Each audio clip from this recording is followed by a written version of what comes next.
So hello everyone and good morning सभी को। उम्मीद करता हूँ मेरी वॉइस प्रॉपर आ रही होगी सभी तक। एक बार कंफर्म करेंगे। हाँ जी, तो सारी चीज़ें प्रॉपर हैं तो स्टार्ट किया जाए फिर आज का लेक्चर, जो कि रहने वाला लेक्चर नंबर 6, जिसमें आज गांधी जी को हम बुलाएंगे। ठीक है, और गांधी जी के बारे में आज जानने को मिलेगा आपको। ठीक है, और आज गाइस आपको पता चलेगा गांधी जी की सच्चाई। ठीक है,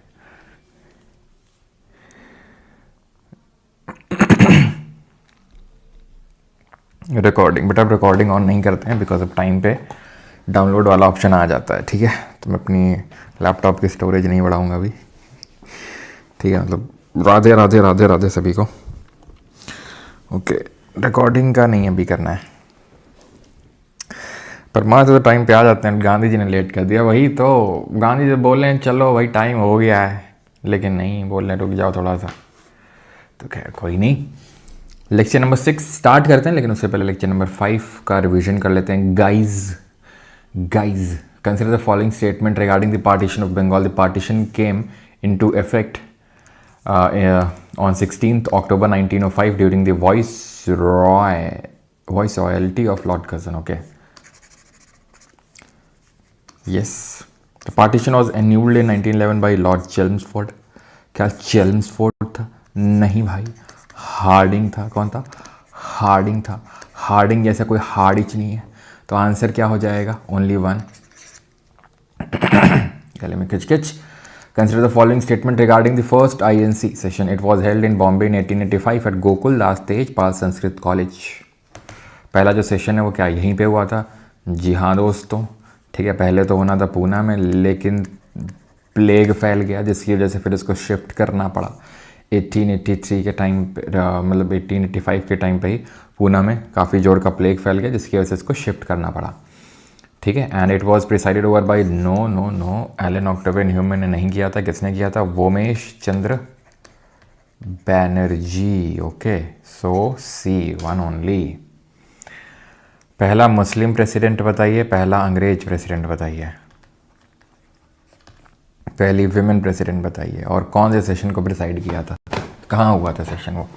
so consider the following statement regarding the Swadeshi movement. तो स्वदेशी आंदोलन को लेके यहाँ पर आपको कुछ कथनों पर विचार करना है। It was launched as a reaction to the partition of Bengal. भाई बंगाल विभाजन के विरोध में शुरू किया गया था। अच्छा। स्वदेशी मूवमेंट जो है reaction of partition of Bengal, बिल्कुल। The formal proclamation of the Swadeshi movement was made on 7 August 1905 at the Calcutta town hall. ये भी सही ऑप्शन नंबर है, बोथ है 1 and 2। Okay, first Muslim Badruddin Tyabji 1887 में जो सेशन हुआ था, तीसरा सेशन मद्रास में, उसको जॉर्ज यूल ने प्रिसाइड किया था इसको 1888 इलाहाबाद। और विमेन थी एनी बेसेंट 1917 कैलकाटा। 1925 में सरोजनी नायडू कानपुर में, जिन्होंने पहली इंडियन विमेन प्रेसिडेंट बनी थी कांग्रेस की। Consider the following statement regarding the partition of Bengal. Partition was announced by Curzon, बिल्कुल। One of the main objectives of the partition was administrative convenience due to the large size of Bengal presidency. Yes, बोला तो इन लोगों ने ही था कि administrative convenience की वजह से हम ऐसा डिवीजन कर रहे हैं। ठीक है, consider the following statement about the effects of the partition of Bengal. Bengal विभाजन के प्रभावों के संदर्भ में निम्नलिखित कथनों पर विचार करें। The partition led to the rise of Swadeshi and boycott movements. Yes, the partition was permanently implemented and never annulled by the British government. नहीं, 1911 में we know कि दिल्ली दरबार ऑर्गेनाइज किया गया था, which was the third Delhi दरबार and the last one। पहला वाला 1877 में हुआ था, दूसरा वाला 1903 में कर्जन के टाइम पे, 1911 में हार्डिंग दी सेकंड के टाइम पे हुआ था ये। ठीक है, तो option number A 1 only would be the correct answer to this question. Okay, अब हम आते हैं आज के लेक्चर में, and which is Mahatma Gandhi के बारे में जानेंगे, the different phases of Mahatma Gandhi. Right, चलो, तो फुल नेम क्या है महात्मा गांधी का? मोहनदास करमचंद गांधी। पता नहीं, मुझे वो मीम याद आ जाता है। ठीक है, मीम बोल रहे फिर कुछ, जहाँ पर वो एक नहीं पत्रकार जो होता है जर्नलिस्ट, वो इंटरव्यू कर रहा होता है, कुछ बताइए। गांधी जी बहुत अच्छे इंसान थे। उनका पूरा नाम सुना तुमने वो? क्यों? बर्थ की अगर बात करेंगे तो 2 अक्टूबर 1869 में हुआ था, पोरबंदर गुजरात में। ओके, पता नहीं क्या हो रहा है गले में भाई आजकल। मदर की अगर बात करेंगे तो पुतलीबाई गांधी थी, जो इनके फादर करमचंद गांधी की 4th वाइफ थी। पुतलीबाई गांधी, उनसे हुए थे महात्मा गांधी। जब ये सिर्फ 13 साल के थे, कितने साल के? 13 साल के, तब इनकी शादी कर दी गई थी। समझ रहे हो आप? 13 साल की उम्र में इनकी शादी कर दी गई थी। किससे? कस्तूरबा गांधी से।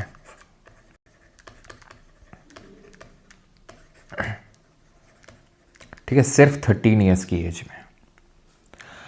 फिर 1869 में इनका जन्म होता है। फिर उसके बाद ये 1888 में जाते हैं, पता है कहाँ पे? लंदन में जाते हैं। क्यों? लॉ की पढ़ाई करना है। तो यानी कि ये गरीब घर से तो बिल्कुल नहीं थे। इनफैक्ट इनके जो फादर थे ये एक दीवान थे। गुजरात के रूलर थे, उनके अंडर में दीवान थे ये। तो इंग्लैंड इनको भेजा जाता है लॉ की पढ़ाई करने के लिए, है ना। हाँ, वैसे गरीब जैसे बिल्कुल हो सकते हैं जैसे कि अपने अमिताभ बच्चन जैसे गरीब घर से बिलोंग करते हैं है ना। उसी तरीके के गरीब आप बोल सकते हैं गांधी जी को। ठीक है, तो खैर इंग्लैंड की अगर बात करेंगे तो इंग्लैंड जाते हैं लॉ की पढ़ाई करने के लिए। एंड लॉशिप उनकी वहाँ चलती नहीं है। रजिस्टर तो करते हैं वहाँ की कोर्ट्स में लॉ प्रैक्टिस करने के लिए, लेकिन चल पाती नहीं है। ठीक है, पर्सनालिटी उतनी तगड़ी नहीं थी और आवाज़ भी उतनी तगड़ी नहीं थी, जिसकी वजह से ये अभी, और क्योंकि अभी अभी लॉ की पढ़ाई भी ख़त्म करी थी तो उतनी ज़्यादा यहाँ पे चलती नहीं। ये क्या करते हैं, वापस आते हैं कब वापस आते हैं ये? तो 1893 में ही रिटर्न्स टू इंडिया। 1893 में रिटर्न करते हैं। ठीक है, और बॉम्बे में, ठीक है, अपनी लॉशिप करना शुरू करते हैं बॉम्बे में। तभी एक साउथ अफ्रीका का गुजराती था जिसका नाम था दादा अब्दुल्ला। क्या नाम था? दादा अब्दुल्ला झावेरी। दादा अब्दुल्ला झावेरी इसका नाम था। इसका कोई तो फैमिली डिस्प्यूट चल रहा था साउथ अफ्रीका में, रिजॉल्व कर नहीं पा रहा था। इसको एक ऐसे लॉयर की ज़रूरत थी जो कि अंग्रेजी भी जानता हो और गुजराती भी जानता हो, सो दैट वो जो बताए लॉयर को गुजराती में वो प्रॉपर तरीके से इंग्लिश में जजेस को कम्युनिकेट कर दे। क्यों? क्योंकि ये जहाँ पे था वो साउथ अफ्रीका था और साउथ अफ्रीका में वहाँ पर भी ब्रिटिशर्स का रूल था जैसे इंडिया में था। ठीक, तो इस वजह से गांधी जी में उनको एकदम आइडियल मैन दिखा and was like you, yes you, white cloth, कम है ठीक है, तो इनको लेकर जाते हैं दादा अब्दुल्ला झावेरी जी। कहाँ पर? साउथ अफ्रीका में। और साउथ अफ्रीका में इनका केस सॉल्व कर देते हैं। ऐसे और भी बहुत लोगों के केस चल रहे होते हैं जो कि गुजरात से साउथ अफ्रीका में, तो उनके भी केसेस सॉल्व करते हैं। तो यहाँ पे इनके लिए काइंड ऑफ आहा मोमेंट था। किसके लिए? गांधी जी के लिए। ठीक है, तो गांधी जी भुनाते हैं इसको और भी कुछ यहाँ पे काम करते हैं। जैसे कि यहाँ पे गांधी जी 1894 में ही नेटल इंडियन कांग्रेस की स्थापना करते हैं। किसकी? नेटल इंडियन कांग्रेस की। क्यों करते हैं? Against the racial discrimination carried out towards the Indian and south Africa. तो आपने वो ज़रूर सुनी होगी, इनको ट्रेन से फेंक दिया गया था। तो स्टोरी एक्चुअल में ऐसी थी, जब ये 1893 में गए थे साउथ अफ्रीका तो इनको प्रिटोरिया जाना था। प्रिटोरिया एक जगह है साउथ अफ्रीका में, तो वहाँ के लिए जब इन्होंने ट्रेन ली, ठीक है, तो ये फर्स्ट क्लास अपार्टमेंट में चढ़ गए। टिकट तो इनके पास फर्स्ट क्लास की थी, लेकिन इनको ये नहीं पता कि फर्स्ट क्लास में सिर्फ ब्रिटिशर्स अलाउड होते हैं। इंडियंस एंड डॉग्स एंड खासकर नॉन वाइट जो हैं, चाहे वो कोई भी हो, वो अलाउड नहीं होते हैं फर्स्ट क्लास में, चाहे आपके पास भले ही टिकट क्यों ना हो। वहाँ पे सिर्फ गोरे लोग जो कि मेनली ब्रिटिशर्स थे वो ही अलाउड होते हैं, यूरोपियंस एक तरीके से, ब्रिटिशर या फिर कोई यूरोपियन। तो अगर आप साउथ अफ्रीका में देखते हैं, ठीक है, साउथ अफ्रीका को आप उनकी क्रिकेट टीम से जानते होंगे। ठीक है, आई थिंक हमें से सभी लोग साउथ अफ्रीका को उनकी क्रिकेट टीम के से जानते हैं। AB डिविलियर्स, मॉर्ने मॉर्कल आज, है ना, आज जो हमारी इंडियन क्रिकेट टीम है उसका बॉलिंग कोच भी है। वहीं पे एक दूसरे कुछ साउथ अफ्रीका के प्लेयर होते हैं जैसे कि कागिसो रबाडा, जैसे कि वो इनका जो टीम का जो कैप्टन है, क्या नाम है उसका, क्या नाम है इनके कैप्टन का, जो छोटी हाइट का है। तो ये सब लोग अगर आप देखो तो ऐसा लगेगा ये अलग अलग कैसे हैं, वो एकदम गोरे लंबे चौड़े हैं, ये एकदम मतलब काइंड ऑफ ब्लैक पीपल है।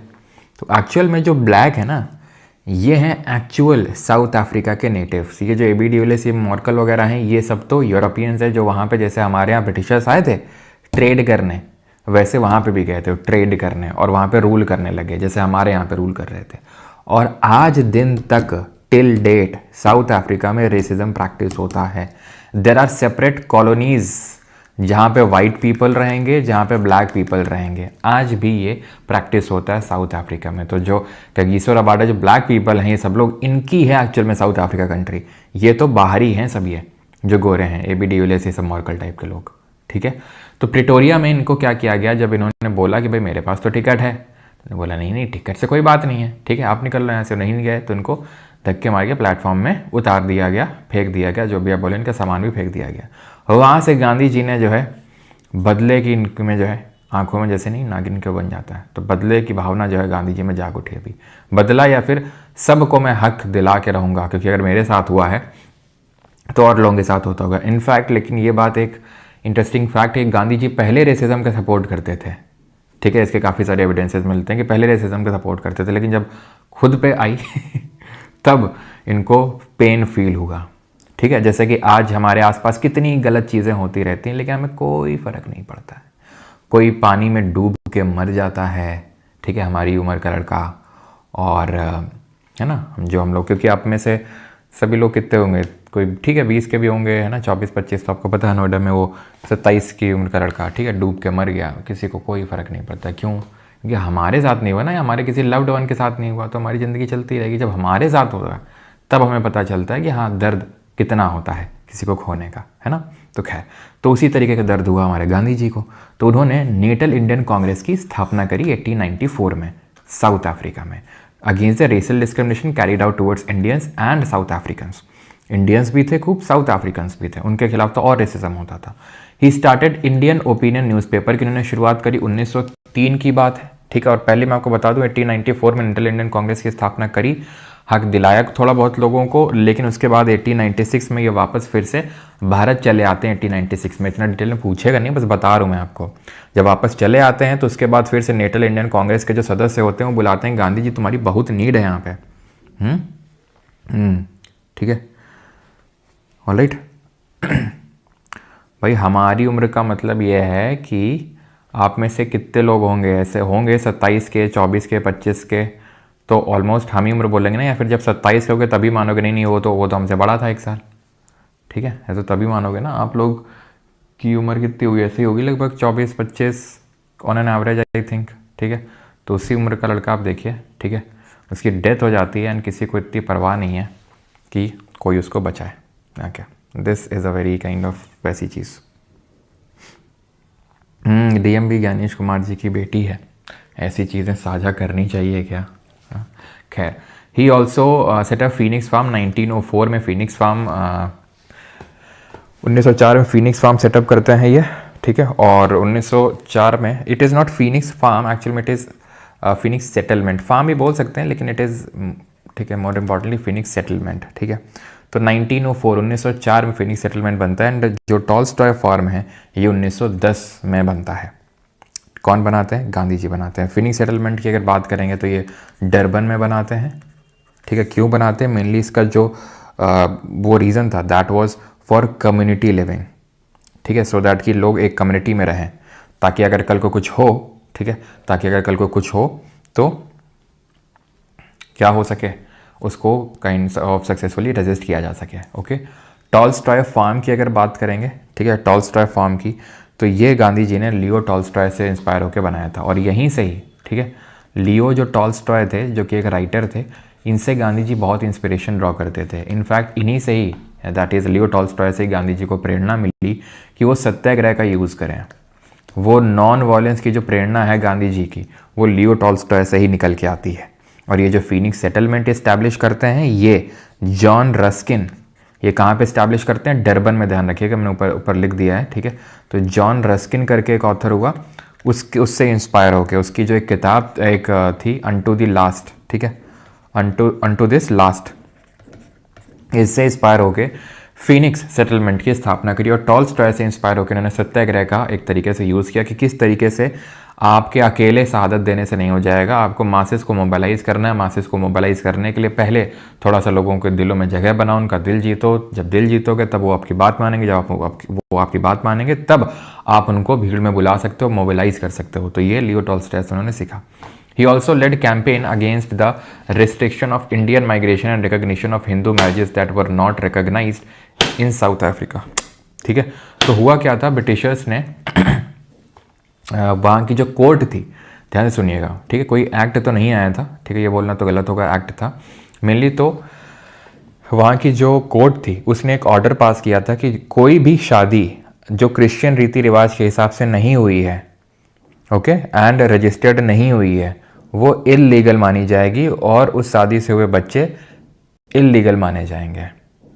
ठीक है, तो इसके विरोध में प्रदर्शन हुआ था, गांधी जी ने इसको लीड किया था। प्लस साथ ही साथ इन्होंने क्या किया था, गांधी जी ने एक सर्टिफिकेट एक्ट पास हुआ था साउथ अफ्रीका में, जिसके अनुसार आपको हमेशा एक सर्टिफिकेट रखना होगा अपने पास हमेशा, इफ़ यू आर ब्लैक और मतलब if you are non white, simple, और उसमें आपके अंगूठे के निशान होने चाहिए, आपको हमेशा वो टांग के रखना है। तो इसके खिलाफ भी क्या हुआ था, इसके खिलाफ भी प्रोटेस्ट हुआ था, ये चीज़ ध्यान रखिएगा।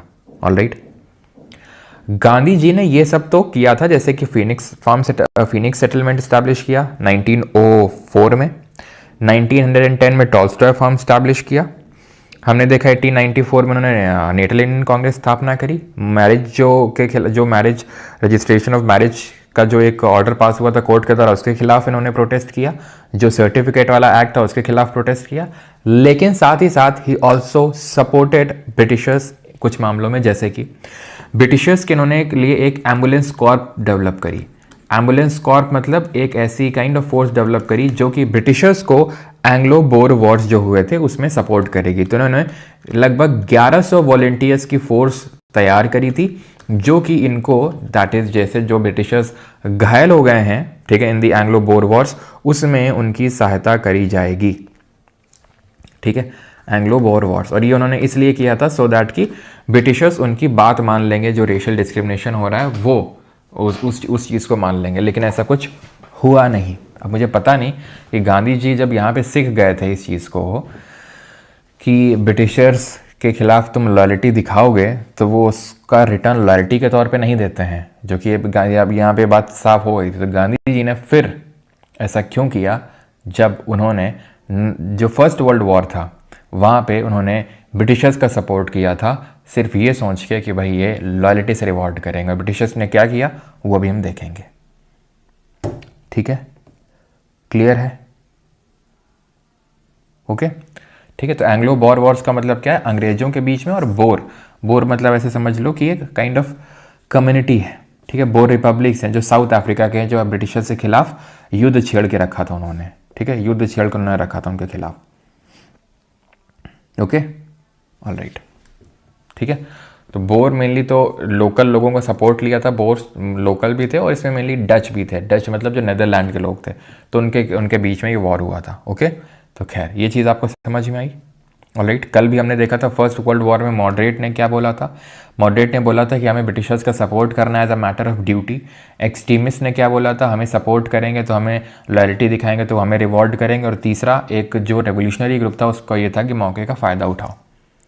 ठीक है, तो गांधी जी ने साउथ अफ्रीका में क्या किया वो हमने देख लिया। एक चीज़ और बस नोट करेंगे, आई नो यहाँ पे थोड़ा सा क्लम्सी हो रहा है, लेकिन 1902 में एक ट्रांसवाल वो जगह थी जहाँ पर मोस्टली इंडियंस रहा करते थे। ठीक है, तो ट्रांसवाल में एक्चुअल में ये इन्होंने डिमांड करी थी कि बेटर कंडीशंस होनी चाहिए।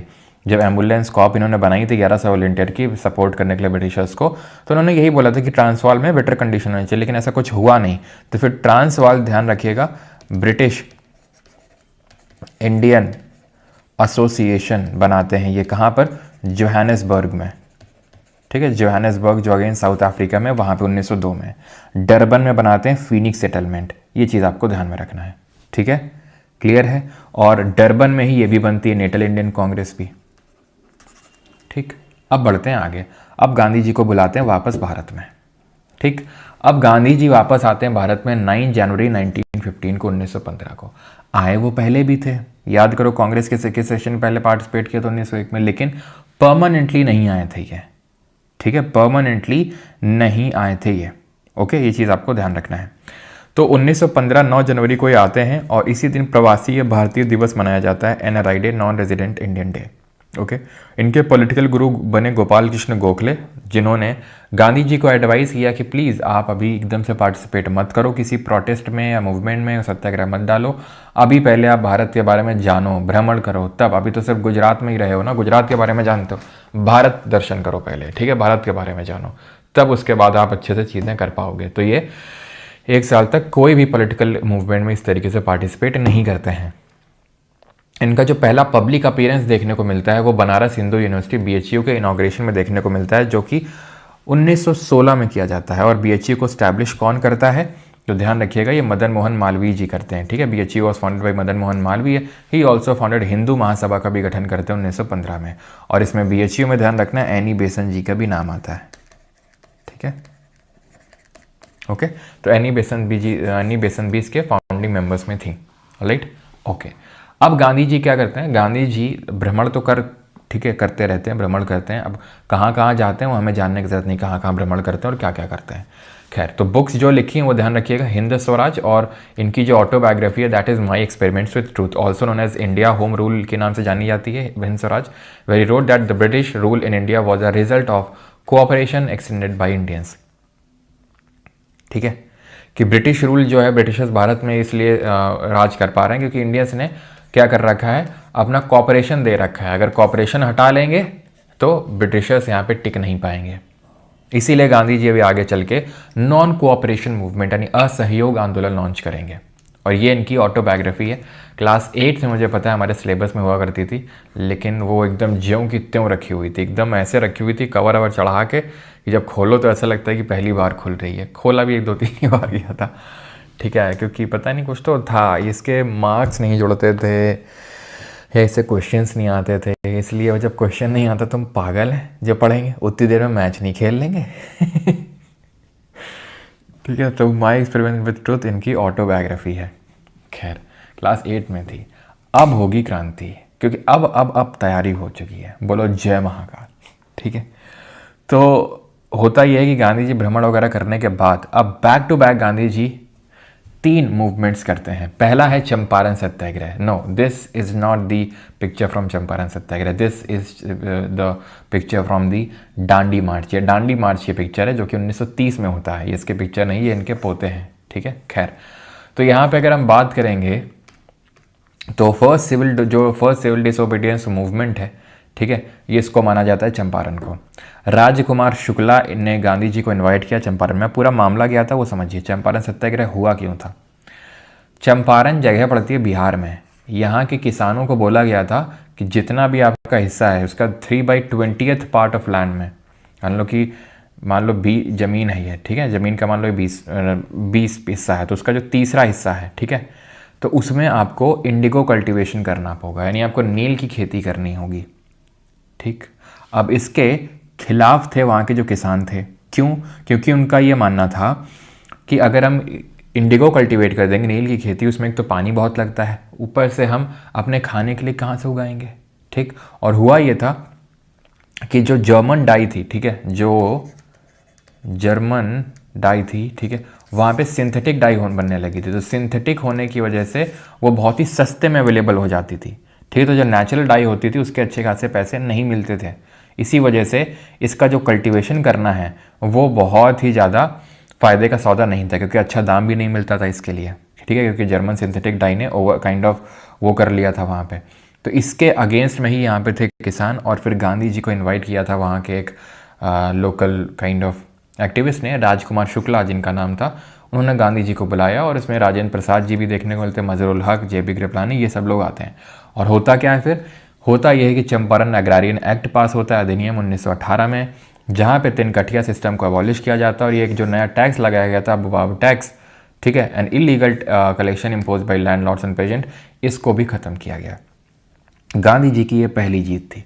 कमेंट में आपको बताना है कि इंडिगो रिवोल्ट कब हुआ था। ये इंडिगो से एसोसिएटेड है, नाम नहीं है इसका इंडिगो रिवोल्ट। इंडिगो रिवोल्ट मैंने आपको बताया था कब हुआ था, जरा बताइए, और लीडर कौन थे उसमें। तो इंडिगो रिवोल्ट आपका 1859 में, और दिगंबर और विष्णु विश्वास ने इसको लीड किया था। हरीश चंद्र मुखर्जी ने, अगर आपको याद हो तो, उन्होंने हिंदू पैट्रियाट में इसको मेंशन किया था। और नील दर्पण जो प्ले है वो दीनबंधु मित्रा ने कंपोज किया था, और उसको इंग्लिश में किसने कन्वर्ट किया था? माइकल मधुसूदन दत्ता ने। ठीक, तो अच्छा, सिविल डिसोबीडियंस। सिविल डिसोबीडियंस का मतलब होता है जहाँ पे आप डिसओबे करते हो, लॉ को मानने से मना कर देते हो कि हम लॉज आपके डिमांड्स जो हैं वो नहीं मानेंगे, ये होता है disobedience, civil disobedience. Okay, all right. अब मैंने जैसे बताया गांधी जी रुके नहीं, बैक टू बैक उन्होंने 3 मूवमेंट किए। तो पहला तो चंपारण अपन ने पढ़ लिया। अब बात आती है किसकी? अहमदाबाद मिल स्ट्राइक की। तो होता ये है कि अहमदाबाद जो जगह पड़ती है, और अच्छा ये इंडिगो आपका नादिया डिस्ट्रिक्ट में होता है, ध्यान रखना, वेस्ट बंगाल का है। तो अहमदाबाद में जो मिल वर्कर थे, जो मिल में काम किया करते थे, उनका ये कहना था कि भाई देखो, अभी अभी पहला विश्व युद्ध खत्म हुआ है, जिसकी वजह से बहुत बहुत ज़्यादा चीज़ों के दाम बढ़ चुके हैं, बहुत ज़्यादा इन्फ्लेशन हो रखा है। तो प्लीज़ हमारी सैलरी को बढ़ाया जाए। कितने से बढ़ाया जाए? 50% से बढ़ाया जाए। लेकिन जो मिल ओनर्स थे वो कह रहे थे नहीं, सिर्फ 20% तक मैक्सिमम कर पाएंगे, उससे ज़्यादा तो नहीं कर पाएंगे। और इनका ऐसा कहना था कि भाई नहीं, पहले तो इन्होंने मना ही कर दिया था कि नहीं, कोई हाई नहीं होगा वेजेस में। लेकिन उन्होंने वर्कर्स ने डिमांड किया कि भाई चीज़ों के दाम इतने बढ़ चुके हैं वॉर के बाद कि उसको काउंटर करने के लिए आपको हाइक करना ही पड़ेगा। तो उन्होंने बोला नहीं, मैक्सिमम ज़्यादा से ज़्यादा कर पाएंगे 20%। फिर गांधी जी आए। गांधी जी को यहाँ पर एक मिल ओनर की बहन है, एक मिल ओनर की सिस्टर होती हैं, उनका नाम था अनुसुईया साराभाई।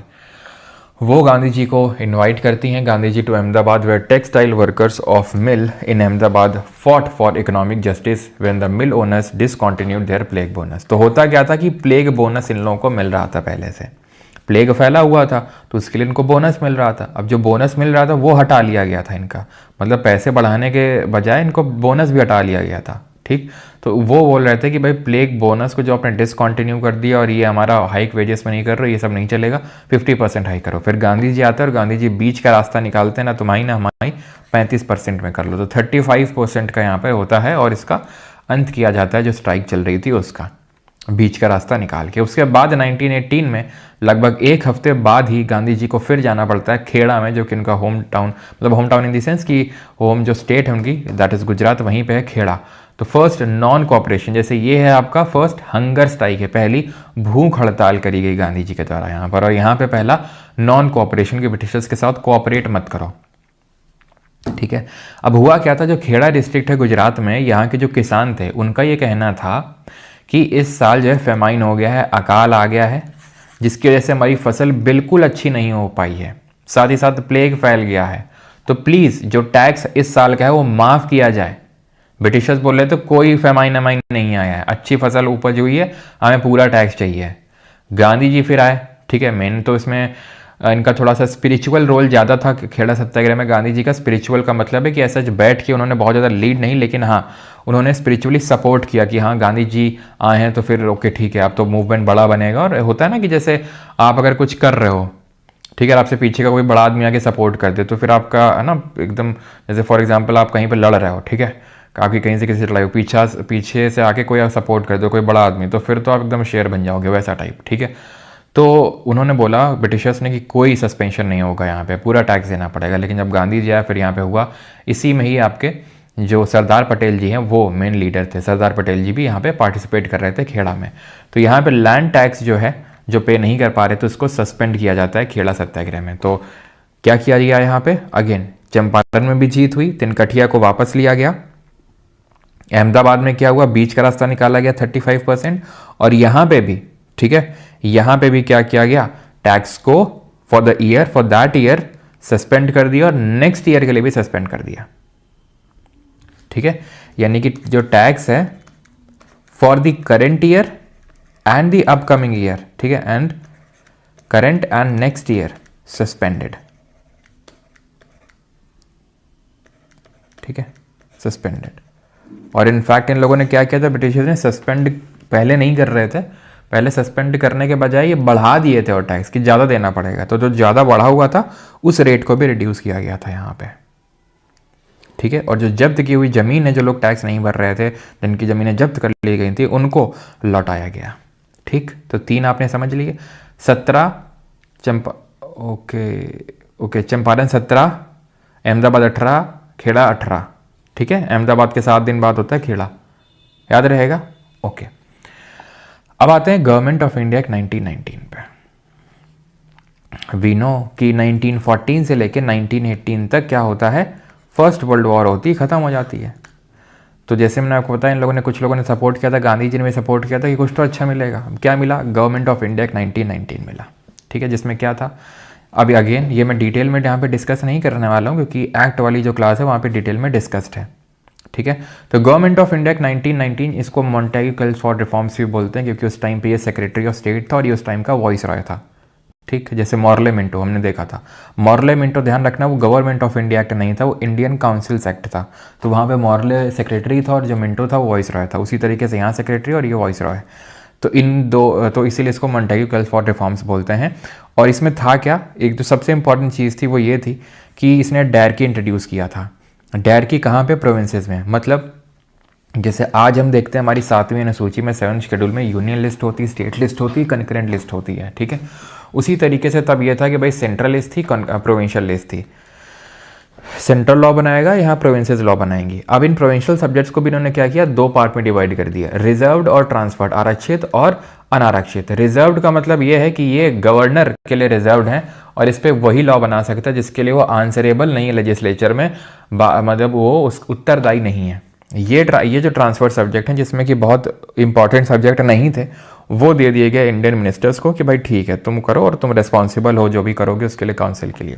तो मतलब ये कि प्रोविंशियल सब्जेक्ट में भी इन्होंने जो थोड़े इंपॉर्टेंट वाले सब्जेक्ट थे जैसे लैंड रेवेन्यू, पुलिस और फाइनेंस, इसको अपने हाथ में रखा इन्होंने, और जो अनइम्पॉर्टेंट वाले थे वो दे दिए इंडियंस को। तो ये इन्होंने यहाँ पर भी प्रोविंशियल सब्जेक्ट्स में भी काइंड ऑफ बाइफर्केशन कर दिया कि भाई इसमें भी अपना कंट्रोल आ सके इंपॉर्टेंट वाला, ठीक है। एग्रीकल्चर, हेल्थ, एजुकेशन देख लेना, इनसे इनको क्या ही मतलब है। मेन तो मतलब ये है ना, पुलिस इनके हाथ में होनी चाहिए, पैसा इनके हाथ में होना चाहिए। और साथ ही साथ जो, अगर आपको याद हो, 1909 में जो मॉर्ले मिंटो रिफॉर्म हुए थे, इंडियन काउंसिल एक्ट, उसमें सेपरेट इलेक्टोरेट आया था, किसके लिए? मुस्लिम्स के लिए। यहाँ पे किसके लिए आया? एंग्लो इंडियंस के लिए, क्रिश्चियंस के लिए, इन सब के लिए सेपरेट इलेक्टोरेट आया। It introduce the by cameral legislature at the centre, ने द्विसदनीय विधान मंडल की शुरुआत भी करी गई थी सेंटर में, यानी केंद्र में। तो एज सच, और सच प्लस साथ ही साथ अगर आपको याद है 1916 में लखनऊ पैक्ट में, जहाँ पे कांग्रेस और मुस्लिम लीग ने जॉइंट डिमांड रखी थी, वहाँ पे उनकी एक डिमांड थी। डिमांड ये थी कि जो सेक्रेटरी ऑफ स्टेट है, जैसे अभी कौन है, मॉन्टेग्यू है, ठीक है, तो इनको ब्रिटिश एक्सचेकर से पे किया जाए, वहाँ से ब्रिटेन के पैसे से, ना कि इंडिया के। तो वो चीज़ को भी एक्सेप्ट कर लिया गया था, लेकिन बाकी जो डिमांड थी वो ऐसे कुछ यहाँ पर एक्सेप्ट नहीं करी गई। और यही नहीं, अभी तो और सुनिए इन्होंने क्या किया, कैसे जो गांधी जी ने सपोर्ट किया, मॉडरेट ने सपोर्ट किया, एक्सट्रीमिस्ट ने, उससे क्या इनको मिला? रॉलेट एक्ट मिला। रॉलेट एक्ट मिला। रॉलेट एक्ट क्या है? जिसकी वजह से रॉलेट सत्याग्रह को लॉन्च करना पड़ा। रॉलेट एक्ट पास हुआ था, इसकी वजह से रॉलेट सत्याग्रह लाना पड़ा। रॉलेट एक्ट है क्या? ठीक है, तो रॉलेट एक्ट है एनार्कियल एंड रेवोल्यूशनरीज क्राइम्स एक्ट। मतलब ये है आपका, इसे आधारिक रूप से अराजक और क्रांतिकारी अपराध अधिनियम 1919 कहा गया। लेकिन क्योंकि इसमें जो मेन इसको ड्राफ्ट करने में, बनाने में, या फिर जिसका रिकमेंडेशन था, उस आदमी का नाम था सिडनी रॉलेट, तो इस एक्ट को, इस अधिनियम को, इसको क्या बोल दिया गया? इसको बोल दिया गया रॉलेट एक्ट। जैसे भी आपको पता है, ठीक है, कि विकसित भारत गारंटी फॉर रोजगार एंड आजीविका मिशन आया है मनरेगा को हटा के, लेकिन इन शॉर्ट क्या बोलते हैं? जी राम जी। तो वैसे टाइप ही है क्या ये act? Anarchical and revolutionaries crimes act of 1990, लेकिन इन शॉर्ट क्या बोलते हैं? Rowlatt act. क्योंकि सिडनी रॉलेट ने इसको क्या किया था, काइंड ऑफ उसका आइडिया, तो उसने ड्राफ्ट वगैरह सब कुछ किया था। इसमें था क्या? इसमें था ये कि 2 साल की आपको जेल हो जाएगी बिना ट्रायल के। ट्रायल भी नहीं चलेगा आपका, सीधा अगर आप सस्पेक्ट हो, सिर्फ आप अगर सस्पेक्ट हो तो बिना ट्रायल के सीधा आपको जेल होगी 2 साल की, यानी नो अपील, नो दलील, नो वकील, सीधा जेल आपको मिलेगी। अगर कोई भी अगर शक भी हुआ, अगर आपके हाथ में ऐसा कोई पत्रिका भी मिली, ठीक है, कोई अखबार भी मिला जो रेवोल्यूशनरी टाइप का है, ठीक है, सिर्फ बेसिक इसी चीज़ से ही आपको धरा जा सकता है। 2 साल के लिए आपको जेल होगी और कोई ट्रायल भी नहीं चलेगा, आपको सीधा जेल होगी। ये जो एक्ट है, ये अगर आप याद हो, कल की क्लास में हम देख रहे थे डिफेंस ऑफ इंडिया 1915, जो गदराइट्स को सप्रेस करने बनाया गया था, ताकि वॉर टाइम के लिए ये टेम्पररी एक्ट बनाया गया था, ताकि वॉर टाइम में अगर कोई ऐसा फॉरेनर आता है, रेवोल्यूशनरीज आइडिया स्प्रेड करता है इंडिया में, उसको डिपोर्ट किया जा सके, वापस भेजा जा सके। तो वो एक टेम्पररी एक्ट था। अब वॉर तो खत्म हो चुकी थी, तो उसको रिप्लेस करके परमानेंट एक्ट लेके आए, जिसको बोला गया रॉलेट एक्ट। तो इससे काफ़ी लोग खफा हो गए, गांधी जी भी कि यार हम तो लॉयल्टी दिखाए थे, तुमने तो लॉयल्टी की ऐसी तैसी कर दी। तो गांधी जी फिर रॉलेट सत्याग्रह लॉन्च करते हैं। इसको ब्लैक एक्ट का नाम देते हैं, काला कानून बोलते हैं, क्योंकि it suspended the writ of habeas corpus. If you can recall what is habeas corpus, we studied in the polity वाला सेक्शन, कि जहां पे आर्टिकल नंबर 32 का यूज करके या फिर 226 का यूज करके हाई कोर्ट है ना, 32 सुप्रीम कोर्ट और 226 हाई कोर्ट रेट इशू कर सकती हैं, और उनमें से 5 रेट होती हैं, habeas corpus, mandamus, prohibition, certiorari and quo warranto. तो हेबियस कॉर्पस उनमें से एक रेट है, which means to have the body of, जिसका मतलब ये होता है कि जब किसी का अनलॉफुल तरीके से डिटेंशन हो जाए गैर कानूनी रूप से, तो कोर्ट इस रेट को इशू करके पुलिस से बोलेगी कि produce the body of that person, उसका शरीर यहाँ पे पेश करो, यानी उस आदमी को यहाँ पर पेश करो। लेकिन ये रेट पूरी तरीके से इस पर्टिकुलर एक्ट के थ्रू सस्पेंड हो चुकी थी, हेबियस कॉर्पस के रेट, जिसका मतलब होता है to have the body of. Okay, तो गांधी जी ने क्या किया, गांधी जी ने यहाँ रॉलेट सत्याग्रह शुरू किया। और कैसे शुरू किया, जब उन्होंने ये देखा कि शुरू किया और लाठी से काइंड ऑफ कुटाई करने लग रहे हैं ब्रिटिश जो ऑफिसर्स हैं या जो पुलिस वाले हैं, जो कि खैर एक तरह के देखें वो इंडियन ही हैं, जो ब्रिटिश की सेवा में लगे हुए हैं, ठीक है। तो फिर गांधी जी ने क्या किया, यहाँ पे एक सत्याग्रह सभा बनाई। मैंने इसके बारे में कल भी आपको बताया था, जो होम रूल लीग बनाई गई थी बाल गंगाधर तिलक जी के द्वारा, तो उसी को एक तरीके से उन्होंने सत्याग्रह सभा बना दिया। फिर उसके जो नए नवयुवक थे उनको लेके एक सत्याग्रह सभा का गठन किया गांधी जी ने। ये चीज़ आपको ध्यान रखनी है, ठीक। अब ये सब हो ही रहा था, ठीक है, कि पीसफुल तरीके से गांधी जी ने बिल्कुल बोला था कि सारा काम शांतिपूर्ण ढंग से होगा, शांतिपूर्ण तरीके से होगा। तभी बैसाखी का दिन आता है 13 अप्रैल 1919।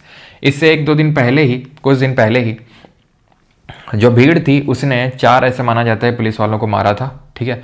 और एक ब्रिटिश महिला थी जो साइकिल से जा रही थी, उसको भी पीटा था उन लोगों ने, ठीक है। तो ऐसा कहा जाता है। अब इसका क्या लिंकेज है यहाँ से, डायरेक्ट तो ऐसा सच नहीं है, लेकिन हाँ माना जाता है कि ब्रिटिशर्स इससे काफ़ी उनकी जल गई, ठीक है। 13 अप्रैल 1919 का दिन था। उस टाइम का जो ब्रिगेडियर जनरल था, हम बोल सकते हैं, उसका नाम था रेगिनाल्ड डायर। ब्रिगेडियर जनरल था रेगिनाल्ड डायर, जिसको हम EM डायर करके भी हो सकता है आपसे लिख के एग्जाम में पूछ ले, ठीक है, EM डायर। ऑलराइट, तो रेगिनाल्ड डायर उस टाइम पे ब्रिगेडियर जनरल था। वो सीन पे आता है, उसने पहले ही सुबह इशू कर दिया था, उसको पता था आज बैसाखी का दिन है। बैसाखी एक्चुअल में गुरु गोविंद सिंह ने जब खालसा पंथ की स्थापना करी थी एक वॉरियर क्लास की, तो इसलिए, क्योंकि अगर आपको याद हो औरंगजेब ने मरवाया था गुरु तेग बहादुर को, जो 9वें सिख गुरु थे। तो उसके बाद काइंड ऑफ एक फोर्स खड़ी करने के लिए गुरु गोविंद सिंह ने खालसा पंथ की स्थापना करी थी, और जिस दिन स्थापना करी थी उसी दिन को बैसाखी के रूप में सेलिब्रेट किया जाता है बाई द सिख कम्युनिटी। तो उसको पता था ये चीज़, तो उसने ऑर्डर इशू करके रखा था कि बिना पास के मत घर से बाहर निकल जाना और ना ही कोई जुलूस में दिख जाना।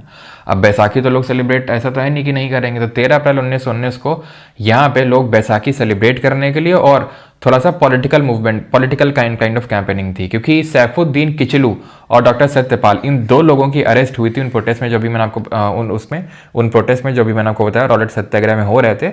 तो उसी प्रोटेस्ट के दौरान इन 2 लोगों की अरेस्ट हो जाती है। तो इस अरेस्ट को प्रोटेस्ट वो करने के लिए और एक काइंड ऑफ थोड़ा सा पॉलिटिकली भी कुछ लोग इकट्ठा हुए थे, लेकिन मेजॉरिटी जो वहाँ पे इकट्ठा हुई थी, ठीक है, लगभग 1,500 से भी ज़्यादा लोग थे वहाँ पे, लगभग if I am not wrong 20,000 कहीं कहीं पे डेटा कोट किया जाता है, इतने लोग वहाँ पर इकट्ठा हुए थे जलियांवाला बाग में, ठीक।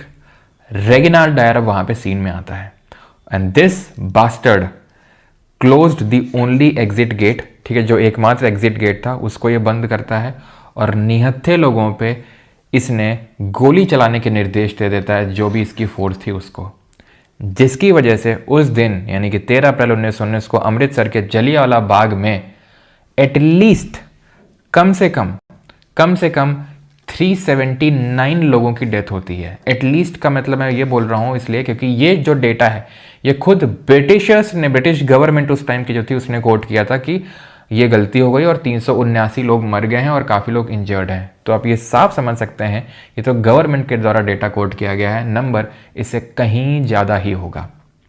जब आज की हमारी गवर्नमेंट होती हैं जो कि इंडियंस की गवर्नमेंट है, वो डेटा छुपा लेती हैं, वो एक्यूरेट डेटा नहीं बताती हैं। अगर कहीं भगदड़ हो जाए या कहीं कोई इस तरीके से मर जाए वो हमेशा कम करके नंबर बताती हैं। तो आप समझ सकते हैं कि उस टाइम की जो ब्रिटिश गवर्नमेंट है उसने कितना इस नंबर को कम किया होगा। यानी कि हम ये बिल्कुल क्योंकि कांग्रेस ने जो बोला था, कांग्रेस का ये कहना था कि एटलीस्ट 1000 लोग मरे और 1500 से भी ज़्यादा लोग इंजर्ड हैं। तो हम ये तो बोल ही सकते हैं कि 500 लोग तो एटलीस्ट मरे ही होंगे, 500 लोगों की डेथ तो हुई होगी, या फिर 500 लोग तो शहीद हुए ही होंगे। ठीक है, वहीं पे कुआं था, अगर आपने देखा हो। ठीक है, यहाँ पे पिक्चर तो नहीं है, लेकिन कुएं में लोग कूद गए थे, काफ़ी लोग की कुएं में कूदने की वजह से जान चली गई थी कि भाई यहीं से इसी में कूद जाएं शायद बच जाएंगे। वहाँ पे बच्चे भी थे, छोटे छोटे औरतें भी थीं, और अंधाधुंध फायरिंग करवाई इस हरामखोर ने, जिसका नाम था Reginald Dyer, general E.M. Dyer. इस करतूत के बाद पूरा सन्नाटा छाया हुआ था। रविन्द्रनाथ टैगोर की अगर बात करेंगे तो ही रिटर्न द नाइटहुड। नाइटहुड का मतलब एक तरीके से सर की जो उपाधि है वो उन्होंने लौटा दी रविन्द्रनाथ टैगोर जी ने। गांधी जी, अगर याद हो, वो जो बोर वॉर्स की भी हम चर्चा कर रहे थे, एंग्लो बोर वॉर्स, जहाँ पे गांधी जी ने एक 1100 लोगों की वॉलंटियर्स खड़ी करी थी, एम्बुलेंस कॉप खड़ी करी थी ब्रिटिशर्स को सपोर्ट करने के लिए, तब इनको टाइटल मिला था ब्रिटिशर्स से केसरे हिंद का। वो टाइटल इन्होंने वापस किया और एक हंटर कमीशन करके कमीशन बनाया गया बाय द ब्रिटिशर्स। जब इतना ज़्यादा प्रोटेस्ट हुआ तब हंटर एक कमीशन बनाया गया था ब्रिटिशर्स के द्वारा, रेगिनाल्ड डायर की जो करतूतें हैं उनको, उन पे इंक्वायरी करने के लिए इसको बनाया गया। इसमें सिर्फ 3 ही इंडियंस थे, सिर्फ 3 ही भारतीय थे। उन 3 इंडियंस में नाम लिख देता हूँ, कभी क्वेश्चन आया तो नहीं है, लेकिन मुझे लगता है कि कभी भी पूछा जा सकता है। लेकिन हाँ, कभी नहीं देखा है मैंने क्वेश्चन इस पर, ना ही SSC में, ना रेलवे में, ना तो कभी UPSC में भी मैंने क्वेश्चन देखा। ठीक है, तो हीरा लाल सेतलवाद थे, ठीक है, जो कि बॉम्बे यूनिवर्सिटी के वाइस चांसलर हुए। देन पंडित जगत नारायण, ठीक है, पंडित जगत नारायण, जो कि अगेन एक लॉयर थे और जो वहाँ की लेजिस्लेटिव काउंसिल थी वहाँ के एक मेंबर भी थे। और एक थे आपके सरदार साहिबजादा सुल्तान अहमद, या फिर साहिबजादा सुल्तान खान याद कर सकते हो। ठीक है, साहिबजादा सुल्तान अहमद खान नाम था पूरा तो वैसे, और ये भी लॉयर थे ग्वालियर से। ठीक है, सुल्तान अहमद। तो ये 3 लोग थे, हीरालाल सेतलवाद, जगत नारायण, सरदार साहिबजादा सुल्तान अहमद। सिर्फ 3 इंडियंस थे और बाकी यहाँ पे ब्रिटिशर्स थे। ये कमेटी ने रेगिनाल्ड डायर की जो करतूत थी उसको कंडेम तो किया, यहाँ गलत किया, लेकिन कोई पेनल्टी इम्पोज नहीं करी उस आदमी को।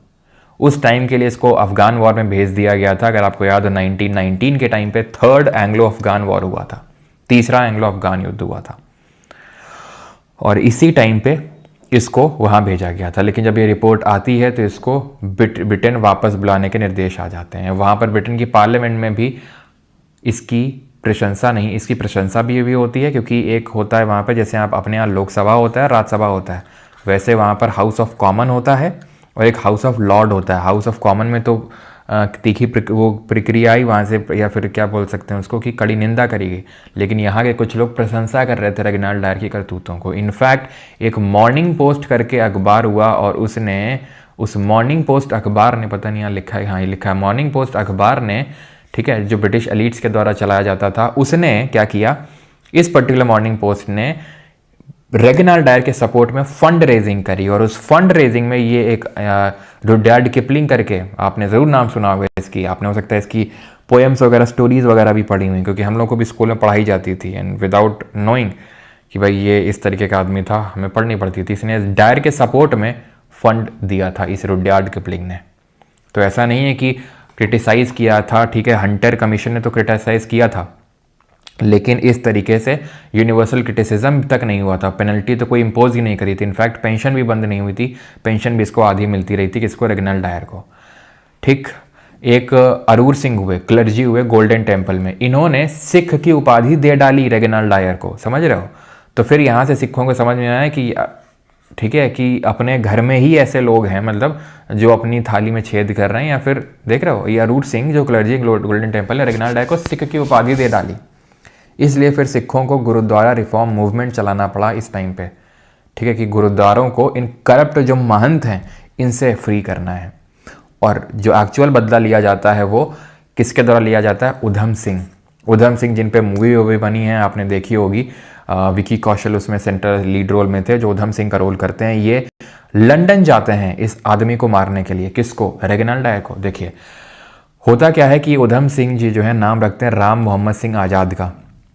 जब ये जाते हैं तब तक ये रेगिनाल्ड डायर मर चुका होता है, जो इसके लिए रिस्पॉन्सिबल था, जिसने कि यहाँ पर गोलियां चलवाई थीं। लगभग माना जाता है 1650, यानी कि लगभग 1600 से भी ज़्यादा बुलेट्स फायर हुई थी, जिसके तो एकदम पुख्ता सबूत मिलते हैं। तो एटलीस्ट आप ये तो मान ही सकते हैं कि 500 लोगों की डेथ तो हुई ही होगी। तो इस चीज़ के लिए रिस्पॉन्सिबल था, ये मर चुका था ब्रेन हेमरेज से पहले ही। लेकिन अब बारी थी माइकल ओडायर की। तो माइकल ओडायर को मारते हैं उधम सिंह। तो इसको क्यों मारते हैं? कंफ्यूज हो गए थे क्या कि वो भी डायर ये भी डायर? नहीं, कंफ्यूज नहीं हुए थे। इस टाइम पे ये जो पंजाब प्रोविंस हुआ करती थी, पंजाब प्रांत, जब ये हुआ था जलियांवाला बाग हत्याकांड, तब ये आदमी वहाँ का गवर्नर था और इसने प्रशंसा करी थी रेगनाल्ड डायर की करतूतों की वजह की भाई उसने सही किया, ठीक है, that was the need of the hour. तो इस वजह से माइकल डायर को मारते हैं उधम सिंह राम मोहम्मद सिंह आज़ाद का नाम रख के। चलो मैं आपको दिखाऊंगा वो सीन। क्यों देखना चाहोगे वो सीन? मूवी का दिखा देते हैं ताकि थोड़ा सा तुम्हें फील आ जाए। बताओ, वैसे वो वाले वीडियो में तो कॉपीराइट स्ट्राइक आ चुका है, लेकिन कोई ना, एक कॉपीराइट स्ट्राइक और सह लेंगे तुम्हारे लिए, ठीक है। और एडमिन जी से दरख्वास्त है कि जैसे ही ऐप में वीडियो पड़ जाए तो इस वीडियो को डिलीट कर दीजिएगा यूट्यूब से, क्योंकि फिर दूसरी स्ट्राइक आने के बाद खतरा हो जाता है चैनल पे। तीसरी आई तो चैनल उड़ जाता है हमेशा हमेशा के लिए, ठीक है। तो प्लीज़ उसको वहाँ से डिलीट कर दीजिएगा वीडियो को जैसे ही वो पड़ जाए यूट्यूब उस पर एप्लीकेशन पे, ओके। चलो, आई कुछ दिख तो नहीं रहा है? ओके, दिखना भी नहीं चाहिए।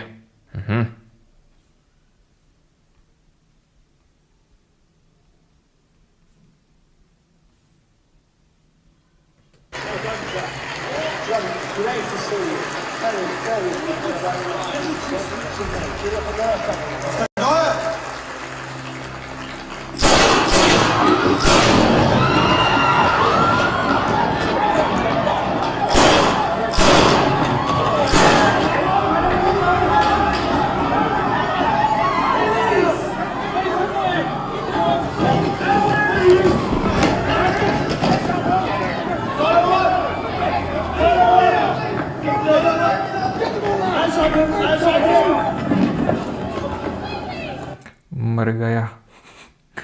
खैर, आगे का शब्द मैं नहीं बोलूँगा। तो इस तरीके से हमारे राम मोहम्मद सिंह आज़ाद जी मारते हैं और 1940 में इनको फांसी हो जाती है। इनको लटका दिया था, मतलब इनको मार दिया था बाई ब्रिटिशर्स, फांसी दे दी जाती है। इनके जो एशेज़ हैं ना, वो 1974 में भारत वापस भेजे जाते हैं, 1974, 34 ईयर्स के बाद। खैर, ये जगह कौन सी थी? तो दिस जगह वॉज कैक्सटन हॉल की जगह थी, ठीक है। खैर, अब आते हैं खिलाफत मूवमेंट पे। ये तो था, ठीक है, 1940 में बदल लिया गया था, काफ़ी बाद की बात है अगर आप देखो, ठीक है। तो 1919 में इवेंट होता है, ये वापसी होती है, ठीक है। केसरी हिंद की उपाधि गांधी जी और नाइटहुड की रविन्द्रनाथ टैगोर जी वापस करते हैं। लेकिन अब कुछ तो सिग्निफिकेंट करना था, और सिग्निफिकेंट क्या होता है? खिलाफत मूवमेंट? बिल्कुल नहीं। खिलाफत मूवमेंट का इस पर्टिकुलर इवेंट से, यानी कि जलियांवाला बाग से, कोई लेना देना नहीं था। किससे लेना देना था? इसका लेना देना था वर्ल्ड वॉर 1 से। हुआ यह था, वर्ल्ड वॉर 1 में मैंने आपको कल बताया था, दो पावर्स के बीच में। तो एक साइड था आपका जो तुर्की है, जब तक पहले तो टर्की के नाम से जाना जाता था, ये ऑस्ट्रिया के सपोर्ट में था। ऑस्ट्रिया हो गया, ठीक है, जर्मनी हो गया, इसके सपोर्ट में था, ठीक है। और दूसरी साइड हमारे ब्रिटिशर्स थे और बाकी उनके जो एलाइज थे, रशिया, यूएसए, ये सब। जीतते कौन है? ब्रिटिशर्स जीत जाते हैं यहाँ पे, ब्रिटिशर्स की जीत होती है। और जब ब्रिटिशर्स की जीत होती है, ठीक है, तब ये क्या करते हैं, यहाँ टर्की से, ठीक है, यहाँ खलीफा बैठा करता था, ठीक है, खलीफा। और इस खलीफा को इन लोगों ने यहाँ से हटा दिया। जहाँ जहाँ पे खलीफा का कंट्रोल था, जो रिलीजियस प्लेसेस हैं मुस्लिम्स की, वहाँ से कंट्रोल हटा दिया गया। इससे हर जगह के मुसलमान भड़क गए और इंडिया के मुसलमान भी भड़क गए, जिन्होंने उसके रिस्पॉन्स में खिलाफत आंदोलन की शुरुआत करी 1919 में। यानी कि उसका लेना देना भारत से नहीं है, तुर्की से है, टर्की से, या तुर्की है जो आज का है, ठीक है, क्लियर है। तो वो यहाँ पे लिखा हुआ है कि किस वजह से इसको लॉन्च किया गया। किसने लॉन्च किया? तो बॉम्बे में ऑल इंडिया खिलाफत कमेटी बनती है मार्च 1919 में, under the leadership of Ali brothers, मौलाना मोहम्मद अली और मौलाना शौकत अली। ये दो अली भाई हैं जिन्होंने इसको लीड किया। और कौन लोग थे इसमें? मौलाना आज़ाद थे, हसरत मोहानी थे और अजमल खान थे, ठीक है। हसरत मोहानी को का नाम मैंने आपको पहले भी बताया था, क्यों बताया था जरा बताओ कमेंट में। तो ये लोगों ने खिलाफत आंदोलन की शुरुआत करी। जब ये हुआ, ठीक है, तो गांधी जी को यहाँ पर एक अपॉर्चुनिटी दिखी, क्योंकि अभी नया नया ताज़ा आपको पता है कि लोगों में आक्रोश भरा है आफ्टर दी जलियांवाला बाग हत्याकांड, after the Jallianwala Bagh massacre. जिनके अवशेष भी अगर आप जाके देखोगे तो जो दिल्ली का म्यूज़ियम है, नेशनल म्यूज़ियम, वहाँ पे रखा हुआ है। मैंने एक बार फ़ोटो भी शेयर करी थी आप लोगों के साथ। तो वहाँ लोगों का भी खून गर्म है, हिंदुओं का भी, और मुसलमान भी अभी भड़के हुए हैं। तो उनको ये लगा था कि ये हिंदू मुस्लिम को जोड़ के एक बड़ा मूवमेंट बनाया जा सकता है। तो गांधी जी ने यहाँ पे क्या किया, नॉन कॉपरेशन मूवमेंट को लॉन्च करने का प्लान बनाया। तो इसलिए इन्होंने ऑल इंडिया खिलाफत जो कॉन्फ्रेंस हुई दिल्ली में नवंबर 1919 में, उसको लीड किया। जो पहली एक कॉन्फ्रेंस हुई थी खिलाफत कमेटी की, उसको गांधी जी ने लीड किया, देख रहे हैं आप। तो इसलिए लीड किया सो दैट कि मुस्लिम्स का सपोर्ट जीता जा सके। This conference was opposed by Congress and Bal Gangadhar तिलक ने इसका पूरा अपोज किया था। ये चीज़ ध्यान रखना, उन्होंने अपोज इसलिए किया था कि भाई मुस्लिम्स के साथ इस तरीके से हमें नहीं करना चाहिए मुस्लिम लीग का, क्योंकि वो अपने कॉज के लिए लड़ रहे हैं, हमारे लिए फिर इंडिया के इस तरीके के कॉज के लिए नहीं है कुछ ऐसा। खैर, फिर भी गांधी जी वहाँ जाते हैं, उसको लीड करते हैं। इसके बाद Gandhi ji non cooperation movement launch कर देते हैं 1920 में। इनिशियली बाल गंगाधर तिलक और कांग्रेस अगेंस्ट सपोर्ट में नहीं थे इनके, कि किस तरीके से वो जो उनका विजन था कि ये जो मुसलमान हैं उनको भी साथ में लाया जाए, खिलाफत आंदोलन को साथ में लाया जाए, हम एक यहाँ से नॉन कॉपरेशन मूवमेंट लॉन्च करें। और गांधी जी का यह कहना था कि अगर हिंदूज ने सपोर्ट किया तो 1 साल के अंदर हम यहाँ पे सेल्फ गवर्नमेंट ले लेंगे, काइंड ऑफ डोमिनियन स्टेटस तो ले ही लेंगे 1 साल में। ठीक, तो ये विजन था। इनिशियली तो कांग्रेस ने सपोर्ट नहीं किया, लेकिन बाद में यहाँ पर सितंबर 1920 में, ठीक है, यहाँ से मैं लिखता हूँ, ठीक है, सितंबर 1920 में एक स्पेशल सेशन होता है कांग्रेस का। कांग्रेस के सेशन साल के अंत में होते थे, वो ये सेशन नहीं था, ये इनफैक्ट एक स्पेशल सेशन हुआ था कैलकाटा में। ठीक है, ये एक स्पेशल सेशन हुआ था, कहाँ पर, कैलकाटा में हुआ था ये स्पेशल सेशन। कब हुआ था, सितंबर 1920 में। और यहाँ पर इसको अप्रूव किया गया कि ठीक है आप लॉन्च कर लो। ठीक, लेकिन एक्चुअल में जो एंडोर्समेंट हुई थी वो, क्योंकि ये तो स्पेशल सेशन था, रेगुलर सेशन तो था नहीं, तो रेगुलर सेशन हुआ था नागपुर में 1920 में, दिसंबर की बात है ये। ठीक है, और वहाँ पर जो नागपुर में सेशन हुआ था वहाँ पर फाइनल इसको अप्रूवल मिला, एंडोर्समेंट मिला, क्योंकि अभी क्वेश्चन बना यहाँ पे रिसेंटली किसी तो एग्जाम में। वहाँ पे दोनों ऑप्शन में था, कैलकाटा भी था और नागपुर भी था, जिसने वहाँ पे नागपुर ऑप्शन को माना था, क्योंकि कैलकाटा में अप्रूव किया, कहीं कहीं आप देखोगे कैलकाटा में अप्रूव और नागपुर में एंडोर्स किया। लेकिन अभी जो क्वेश्चन पूछा गया था वहाँ कैलकाटा भी ऑप्शन में था, नागपुर, और नागपुर इन्होंने माना था। ठीक है, तो अगर नागपुर नहीं होगा तो देन कैलकाटा होगा, तो कैलकाटा का वो स्पेशल सेशन हुआ था, ये स्पेशल सेशन नहीं था। अच्छा वो ठीक है, कलकत्ता वाला ही दिया हुआ है यहाँ पे स्पेशल सेशन। ठीक है, तो नागपुर वाला स्पेशल सेशन नहीं था, कलकत्ता वाला था। एंडोर्समेंट नागपुर में हुई थी। It also led to the formation of 15 membered Congress working committee. तो यहाँ पे डिसाइड हुआ कि एक हम कांग्रेस वर्किंग कमेटी बिठाएंगे, अगर कांग्रेस के मेन लीडर मान लो अरेस्ट हो जाते हैं कभी किसी मूवमेंट में, तो ये कमेटी आगे आके काम करेगी। तो 15 मेंबर की एक कमेटी बनाई गई, प्लस साथ ही साथ, ठीक है, मतलब यही अब सारे कांग्रेस के मूवमेंट को लीड करेगी, और साथ ही साथ प्रोविंशियल कांग्रेस कमिटीज का भी गठन किया गया। ठीक है, 15 मेंबर की एक कांग्रेस वर्किंग कमेटी बनाई गई, प्लस प्रोविंशियल कांग्रेस कमिटियों का गठन किया गया, ये भी अनाउंस किया गया। और कांग्रेस ने कमिट किया to extra constitutional mass struggle from now onwards. तो कांग्रेस के एटीट्यूड में पहली बार चेंज आया गांधी जी के आने से। अभी क्या था कि हम अटेन करेंगे सेल्फ गवर्नमेंट को थ्रू कॉन्स्टिट्यूशनल मींस, कॉन्स्टिट्यूशनल तरीके से, लेकिन अभी क्या एक्स्ट्रा कॉन्स्टिट्यूशनल मास स्ट्रगल करेंगे हम अभी। ठीक है, ठीक है, मासेस को भी साथ लेके आएंगे। अभी तक कांग्रेस में था कि नहीं, मासेस को उतने इन्वॉल्वमेंट की जरूरत नहीं है। इसके चलते जिन्ना, एनी बेसंत, ठीक है, बिपिन चंद्र पाल, ये सब लोग यहाँ पे रिजाइन कर देते हैं। काफ़ी लोग एक्टिव पॉलिटिक्स से ही रिटायरमेंट ले लेते हैं। ठीक है, नेशनल पॉलिटिक्स में फिर उनका बहुत कम रोल होता है। जैसे कि ये जो यहाँ पे नाम लिखा हुआ है सुरेंद्र नाथ बनर्जी, ये इंडियन नेशनल लिबरेशन फेडरेशन बना लेते हैं कांग्रेस से रिजाइन करने के बाद। और बाकी लोग भी जैसे रिजाइन कर देते हैं। अभी तक जो जिन्ना था वो कांग्रेस में था, और इसके बाद जिन्ना भी यहाँ से काइंड ऑफ चला जाता है। और यहाँ पे जैसे मैंने बताया, जिन्ना हो गए, एनी बेसंत, जीएस खरपड़े, बिपिन चंद्र पाल, ये सब लोग यहाँ से जाते हैं, और सुरेंद्र नाथ बनर्जी अपनी इंडियन नेशनल लिबरेशन फेडरेशन बना लेते हैं। अब बात ये आती है, ये नॉन कोऑपरेशन में होता क्या है। नाम में ये है नॉन कोऑपरेशन, कोऑपरेट नहीं करेंगे। कोऑपरेट नहीं करेंगे, कैसे कोऑपरेट नहीं करेंगे, तो हम ऐसे कोऑपरेट नहीं करेंगे कि इनके द्वारा बनाई गई किसी चीज़ को, यानी फॉरेन क्लॉथ्स को बॉयकॉट करेंगे, नहीं खरीदेंगे। इनके जो स्कूल कॉलेजेस हैं वहाँ नहीं जाएंगे, बॉयकॉट करेंगे, और साथ ही साथ जो चुनाव है काउंसिल्स के लिए वो भी नहीं लड़ेंगे। ये सब यहाँ पे डिसाइड हुआ था। और इसी के चलते अब आप खुद सोचो, जब ऐसा हो, मान लो कल को गवर्नमेंट बोल दे कि पाकिस्तान के खिलाफ ना युद्ध छेड़ना है, सबसे पहले कौन एक्साइटेड होगा? हम लोग एक्साइटेड होंगे। बिल्कुल, जो यूथ है वो एक्साइटेड होगा, बच्चे एक्साइटेड होंगे। तो उस टाइम पे बहुत काइंड ऑफ सब एकदम बढ़ चढ़ के हिस्सा लिए, जो गांधी जी ने बोला, ठीक है, कि ठीक है हम लोग जो है स्कूल नहीं जाएंगे, तो बच्चे बोले बिल्कुल नहीं जाएंगे स्कूल। ठीक है, वो तो हमारा ऐसा ही मन नहीं था, है ना। ठीक है, तो स्कूल ऐसा नहीं है, ठीक है, सब तब के बच्चे पढ़ने लिखने वाले थे, मैं बताता हूँ, ठीक है, मैं किन की बात कर रहा हूँ, शायद आपको हिंट मिल रहा हो, ठीक है।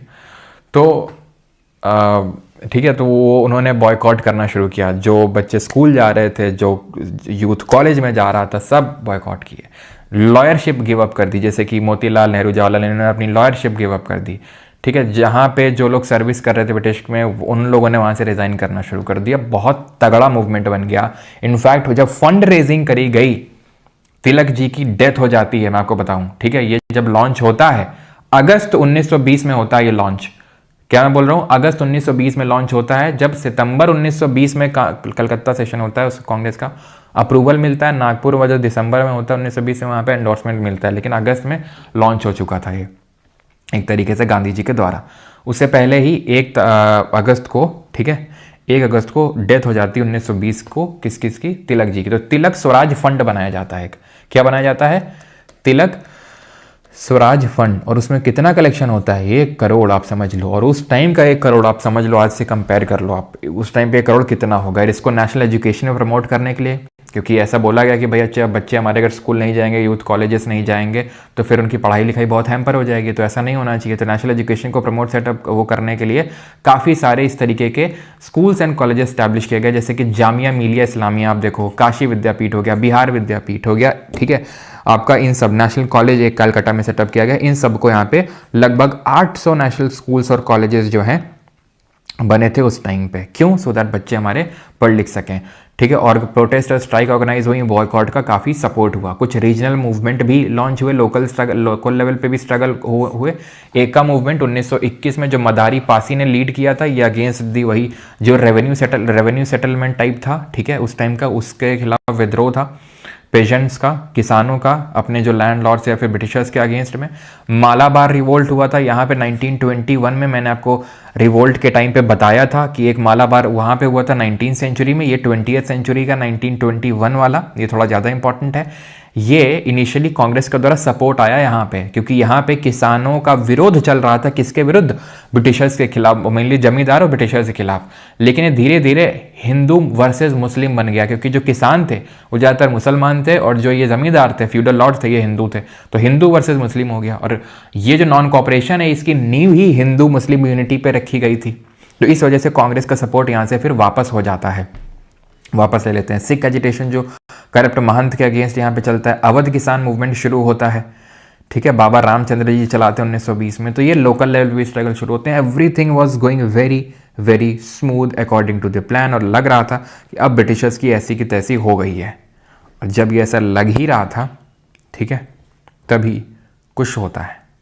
क्या होता है, एक अनफॉर्चुनेट इवेंट होता है जिसको हम बोलते हैं चौरी चौरा हत्याकांड, चौरी चौरा इंसिडेंट। गोरखपुर का एक गांव है। गोरखपुर अगर आप देखेंगे तो जो उत्तर प्रदेश पड़ता है, तो उत्तर प्रदेश के एकदम ईस्टर्न साइड में यहाँ पर आपको देखने को मिलेगा। It is not the eastern most state, eastern most आपका यहाँ पर बलिया पड़ता है, वो है। लेकिन यहाँ पे गोरखपुर है, जो नेपाल बॉर्डर के पास में ही है। Though it doesn't makes border directly that Nepal, but पास में ही है नेपाल के। तो गोरखपुर में गाँव है चौरी चौरा। होता क्या है कि वहाँ पर पुलिस वाले एक भीड़ पे लाठी चार्ज कर देते हैं। पुलिस जो भीड़ है घेराव कर लेती है पुलिस थाने का। ये मान लो पुलिस थाना इतना भी छोटा नहीं था, लेकिन मान लो पुलिस थाना है, तो पुलिस थाने का घेराव कर लेती है भीड़। पुलिस वाले फिर यहाँ पर फायरिंग शुरू करते हैं, और इसकी वजह से होता क्या है कि फिर यहाँ पे झड़प होती है। और झड़प के बाद जो जनता है, क्योंकि जो प्रोटेस्टर्स हैं उन पे कुछ पे लाठीचार्ज और कुछ पे गोलियां भी चलाई गई थी पहले, जिसके से डेथ हुई थी कुछ लोगों की। तो भड़की जनता थी, तो उन्होंने पुलिस घेर के रखा था। जब ये मान नहीं रहे थे, तो उन्होंने क्या किया, जनता ने आग लगा दी। किस पे, इस पुलिस थाने में। और 22 पुलिस वाले थे जो बाहर निकलना भी चाह रहे थे, उनको भी वहीं डाल दिया। 22 पुलिस वालों को जिंदा जला दिया वहाँ पे जिंदा जल गए वो 22 पुलिसमैन। गांधी जी को जब ये पता चला, तो गांधी जी ने इसको वापस ले लिया। किसको, पूरे नॉन कोऑपरेशन मूवमेंट को। Every was stunned. ये इवेंट कब होता है, ये होता है फरवरी, कहीं कहीं पे 5 फरवरी भी देखने को मिलेगा। 4 फरवरी 1922 आप याद रखिएगा। और 1 तारीख को ही गांधी जी ने बोला था ब्रिटिशर्स को, एक अल्टीमेटम दिया था, क्योंकि उन पे प्रेशर आ रहा था कांग्रेस और बाकी लोगों की तरफ से कि अब इतना सब कुछ हो चुका है, it's the right time to launch the civil disobedience movement also now. तो गांधी जी प्रेशर में आके 1 तारीख को बोल देते हैं कि ठीक है, ब्रिटिशर्स को अल्टीमेटम है कि अगर हमारी डिमांड ये सब नहीं मानी गई तो 1 फरवरी को उन्होंने अल्टीमेटम दिया कि हम अभी सिविल डिसोबीडियंस लॉन्च कर देंगे। लेकिन उसके 3 दिन बाद ही ये हत्याकांड, ये इंसिडेंट होता है, चौरी चौरा इंसिडेंट, और गांधी जी इसको वापस ले लेते हैं पूरे मूवमेंट को। And again every was was stunned. क्यों? ठीक है, जैसे वो अपना बोलता है, नहीं वो कौन सा एक शो आता है मुझे याद नहीं है, आई एम स्टन्ड। ठीक है, तो वैसे ही सबका रिस्पॉन्स था, एवरीवन स्टन्ड, नथिंग टू मतलब काइंड ऑफ वैसा टाइप। लेकिन काफ़ी सीरियस सिचुएशन थी उस टाइम की। क्यों? कांग्रेस वाले भी स्टन्ड थे, वो भी एकदम थे कि भाई क्यों एकदम से गांधी जी ने ऐसा कर दिया, ऐसा क्या ही हो गया, एक छोटी सी घटना छोटे से इलाके में हो गई, उसकी वजह से पूरा मूवमेंट हॉल्ट कर दिया, पूरा मूवमेंट रोक दिया। जो बच्चे, जो यूथ जो इतना बढ़ चढ़ के हिस्सा ले रहे थे, और जिसमें मैं स्पेसिफिक पर्सन को कोट करना चाहूँगा, सरदार भगत सिंह जी। ठीक है, सरदार भगत सिंह जी बहुत गांधी सपोर्टर थे इनिशियली, लेकिन जब उन्होंने ये मूवमेंट वापस लिया, बहुत बहुत ज़्यादा अगेंस्ट में हो गए थे भगत सिंह। यहीं से उनकी पूरी आइडियोलॉजी चेंज हो गई थी इस नॉन वायलेंस के खिलाफ। ठीक है, कि जो यूटोपिया है नॉन वायलेंस का, ठीक है, इसको गिव अप करना होगा। क्यों? क्योंकि ये जो ऑप्रेसिंग एक तरीके से जो कॉलोनियल पावर हैं, जो ब्रिटिशर्स हैं, जो हम पर इतना दबाव कर रहे हैं इतनी स्ट्रांग तरीके से, इनसे शांति से तो बात बिल्कुल नहीं करी जा सकती। शांति में बात उससे हमें करनी चाहिए जो उस शांति का परिचय दे या फिर शांति में करना चाहे, उसके साइन शो करे। ये ब्रिटिशर्स उसके लायक है नहीं कि इनसे शांति के साथ बात किया जाए। तो ये जो utopian concept of non violence है, इससे बहुत ज़्यादा अगेंस्ट में हो गए थे गांधी जी यहाँ, सॉरी सरदार भगत सिंह जी यहाँ से, और इसी वजह से बहुत ज़्यादा वो एंटी हो गए थे यहाँ पे गांधी जी से। उन्होंने ये कहा था कि मतलब उनके एक कहने पे हम लोगों ने सब स्कूल कॉलेजेस सब कुछ छोड़ दिया। ठीक है, और उस टाइम पे अगर हमारे लाला लाजपत, क्योंकि जो नेशनल स्कूल कॉलेजेस बनते हैं उसमें लाला लाजपत राय जी का काफ़ी रोल होता है, तो उनको आइडियल के तौर पे देखने लगते हैं ये हमारे सरदार भगत सिंह जी। तो उनका फिर ये कहना था कि अगर उन्होंने सेटअप ना किए होते तो आज तो हम लोग कहीं पढ़ लिख ना पा रहे होते। उनके कहने पर हमने छोड़ दिया। अब बॉयकॉट भी के बाद हम जाएँ कहाँ, क्योंकि हमें अब कहीं एडमिशन नहीं मिल रहा है। ठीक है, तो यहाँ से वो काफ़ी क्या हो जाता है, सर अब बैच में जीएस भी करवाओगे मतलब। ठीक है, तो यहाँ से पूरा नॉन कॉपरेशन मूवमेंट वापस ले लेते हैं गांधी जी। गांधी जी को 6 साल की जेल हो जाती है। वो बात अलग है कि उनको फिर 2 साल बाद छोड़ दिया जाता है, लेकिन 1922 में वो खुद को आत्मसमर्पण कर देते हैं, जेल हो जाती है। और अब एक तरीके का डिल्यूजन क्रिएट हो जाता है लोगों में, गांधी जी चले गए, नॉन कॉपरेशन को वापस ले लिया, अब हम करें क्या। ठीक है, तो यानी कि बीच में ऐसी जगह गांधी जी छोड़ गए कि अब हम करें तो करें क्या और बोलें तो बोलें क्या, वो वाली सिचुएशन हो गई। तो यहाँ पे एक तरीके का डिवीजन क्रिएट हो गया। एक वो लोग जो बोल रहे थे कि बॉयकॉट को कंटिन्यू रखते हैं सारी चीज़ों को और कुछ नहीं करते हैं। ठीक है, ओके, तो यहाँ पे हम कुछ नहीं करते हैं, तो यहाँ पे नो चेंजर्स उनको बोला गया। जो बोल रहे थे कि जो बॉयकॉट जो चल रहा था उसको हम चलने देते हैं, और जो नेशनल स्कूल्स, कॉलेजेस, आश्रम ये सब जो बन रहे थे, यानी एक तरीके का जो हम कंस्ट्रक्टिव वर्क कर रहे थे उसको कंटिन्यू रखते हैं। कैसा वर्क कर रहे थे? कंस्ट्रक्टिव वर्क, जिसमें कि हम नेशनल स्कूल, कॉलेजेस और ये आश्रम सब बना रहे थे, उसको हम कंटिन्यू रखते हैं। और एक सेक्शन ने बोला कि नहीं, ये जो बॉयकॉट वगैरह है उसको अब हम ख़त्म करते हैं, और एक्चुअल में अब हम जाते हैं काउंसिल के चुनाव लड़ते हैं, काउंसिल में एंट्री लेते हैं with an aim to and और मेंड दी काउंसिल। यानी तो हम ख़त्म ही कर देंगे वहाँ प्रोटेस्ट करके, या उसमें बदलाव लेके आएंगे, एंड और मेंड दी काउंसिल। जब गांधी जी जेल में थे तो इनिशियली इनका अपोज किया था, सपोर्ट में नहीं थे इनके, लेकिन बाद में इनके सपोर्ट में आ गए थे गांधी जी। ठीक है, क्लियर है? ओके। तो अब यहाँ पे ये हैं नो चेंजर्स, जिसमें कि राजेंद्र प्रसाद हो गए, वल्लभ भाई पटेल हो गए, एम.ए. अंसारी हो गए। Believed in continuing the Gandhi's principles, they boycotted the British council, instead focused on constructive work like setting up आश्रम, स्कूल, ये सब खा दी। प्रो चेंजर वो थे, परिवर्तनवादी थे, जो कि लीड कर रहे थे CR दास, मोतीलाल नेहरू। प्रो चेंजर्स ने अपनी खुद की एक पार्टी बनाई जिसको हम बोलते हैं स्वराज पार्टी, या फिर ऑल इंडिया खिलाफत स्वराज पार्टी, या कांग्रेस खिलाफत स्वराज पार्टी। ये जो कांग्रेस का गया में सेशन हुआ था 1922 में, वहां पे डिवीजन हुआ था। ये डिवीजन 1907 की तरह सूरत में जो विभाजन हुआ था कांग्रेस में, मॉडरेट और एक्सट्रीमिस्ट में, नरम दल और गरम दल में, वैसा ये स्प्लिट नहीं था। ठीक है, दे वर टू वर्क विद इन दी कांग्रेस, यानी कि ये ठीक है पार्टी अलग बना ली है लेकिन अभी भी कांग्रेस के मेंबर हैं अलग नहीं हुए हैं। कौन थे? सी आर दास, मोतीलाल नेहरू, अजमल खान और विट्ठल भाई। ये वल्लभ भाई, इधर पे विट्ठल भाई पटेल हैं, प्रो चेंजर हैं जो कि, ठीक है। तो ये जो पार्टी बनी थी, जो प्रो चेंजर्स ने बनाई थी टू एंडोरमेंट द काउंसिल, उसमें पहले प्रेसिडेंट बने थे सी आर दास और पहले सेक्रेटरी बने थे मोतीलाल नेहरू, ठीक है। और इनका जो मेजर अचीवमेंट माना जाता है वो ये था कि सक्सेसफुली डिफीटेड दी जो पब्लिक सेफ्टी बिल है, ठीक है, पब्लिक सेफ्टी बिल को सक्सेसफुली डिफीट किया था जो 1928 में आया था, ठीक है। अभी हम देखेंगे भगत सिंह जी के बारे में जब पढ़ेंगे तो उन्होंने सेंट्रल लेजिस्लेटिव असेंबली में बम भी फेंका था बटुकेश्वर दत्त जी के साथ मिलके, तो उसमें एक ये भी इसके अगेंस्ट भी फेंका था। मतलब एक तो ट्रेड डिस्प्यूट बिल था और एक ये बिल था जिसके अगेंस्ट में उन्होंने बम फेंका था वहाँ पे। क्लियर है यहाँ तक? ठीक है, ऑलराइट। तो in Bardoli Congress working committee suspended the non cooperation movement due to violence, ठीक है। बारडोली में कांग्रेस वर्किंग कमेटी जो बनाई गई थी नागपुर सेशन में 15 मेंबर की, उसने इसको सस्पेंड किया, ठीक है। This led to a political vacuum within the Congress party as leaders were divided what to do next. तो वैक्यूम हुआ और वैक्यूम की वजह से यहाँ पे काइंड ऑफ डिवीजन टाइप हुआ, ठीक। फिर उसके बाद गांधी जी को जेल से रिहा कर दिया गया और 1924 में रिहा होने के बाद गांधी जी जो कांग्रेस का अगला सेशन होता है बेलगांव का सेशन जो कि कर्नाटक में होता है, उसको प्रिसाइड करते हैं, उसकी अध्यक्षता करते हैं और ये बिकेम दी ओनली सेशन जो प्रिसाइड करते हैं Gandhi ji, and it was the only session preside by Gandhi ji. This session accepted the Swaraj party within the Congress, यानी कि गांधी जी इनिशियली तो अपोज में थे कांग्रेस के प्रो चेंजर्स के, इनिशियली अपोज किया था, ठीक है, लेकिन बाद में उन्होंने एक्सेप्ट कर लिया था स्वराज पार्टी को। और बाद में स्वराज पार्टी क्योंकि खुद आपस में बट गई थी स्वराज पार्टी भी, इस वजह से फिर उसका उतना ज़्यादा कोई वजूद बचा नहीं था, तो उसी के अंदर समा लिया गया कांग्रेस के अंदर ही, ठीक है।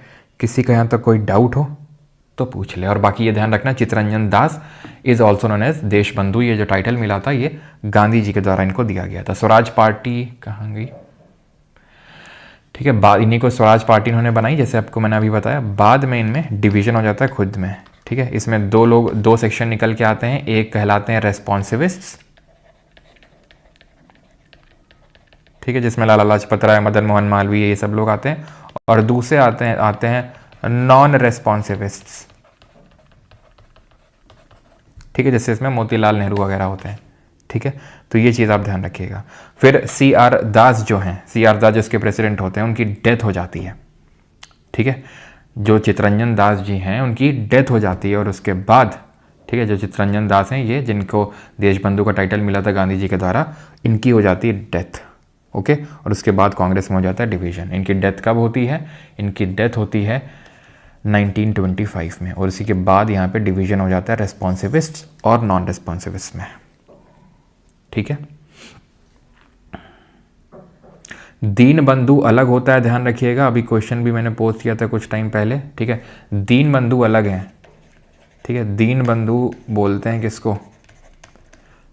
चार्ल्स फ्रेयर एंड्रयूज को, CF एंड्रयूज, ध्यान रखिएगा, ठीक है, जो एक इंग्लिश मिशनरी और एजुकेटर था। तो गांधी जी ने इसको टाइटल दिया था दीन बंधु का, ओके, ऑलराइट। समरी, अच्छा समरी करवा देते हैं, ओके, करवा देते हैं, समरी करवा देते हैं, ओके। चलो, तो जिसको बैच चाहिए रिकॉर्डिंग के लिए, समराइज कर देता हूँ अभी, ठीक है। जिसको बैच चाहिए, रिकॉर्डिंग चाहिए लेक्चर की, क्विज चाहिए, नोट्स चाहिए, ठीक है, प्राइवेट टेलीग्राम ग्रुप पे एक्सेस चाहिए, वो बैच में एनरोल कर सकता है, ओके। यहाँ पे मैं कर देता हूँ समराइज, थोड़ा पानी पी लूँ एक घूंट, ओके।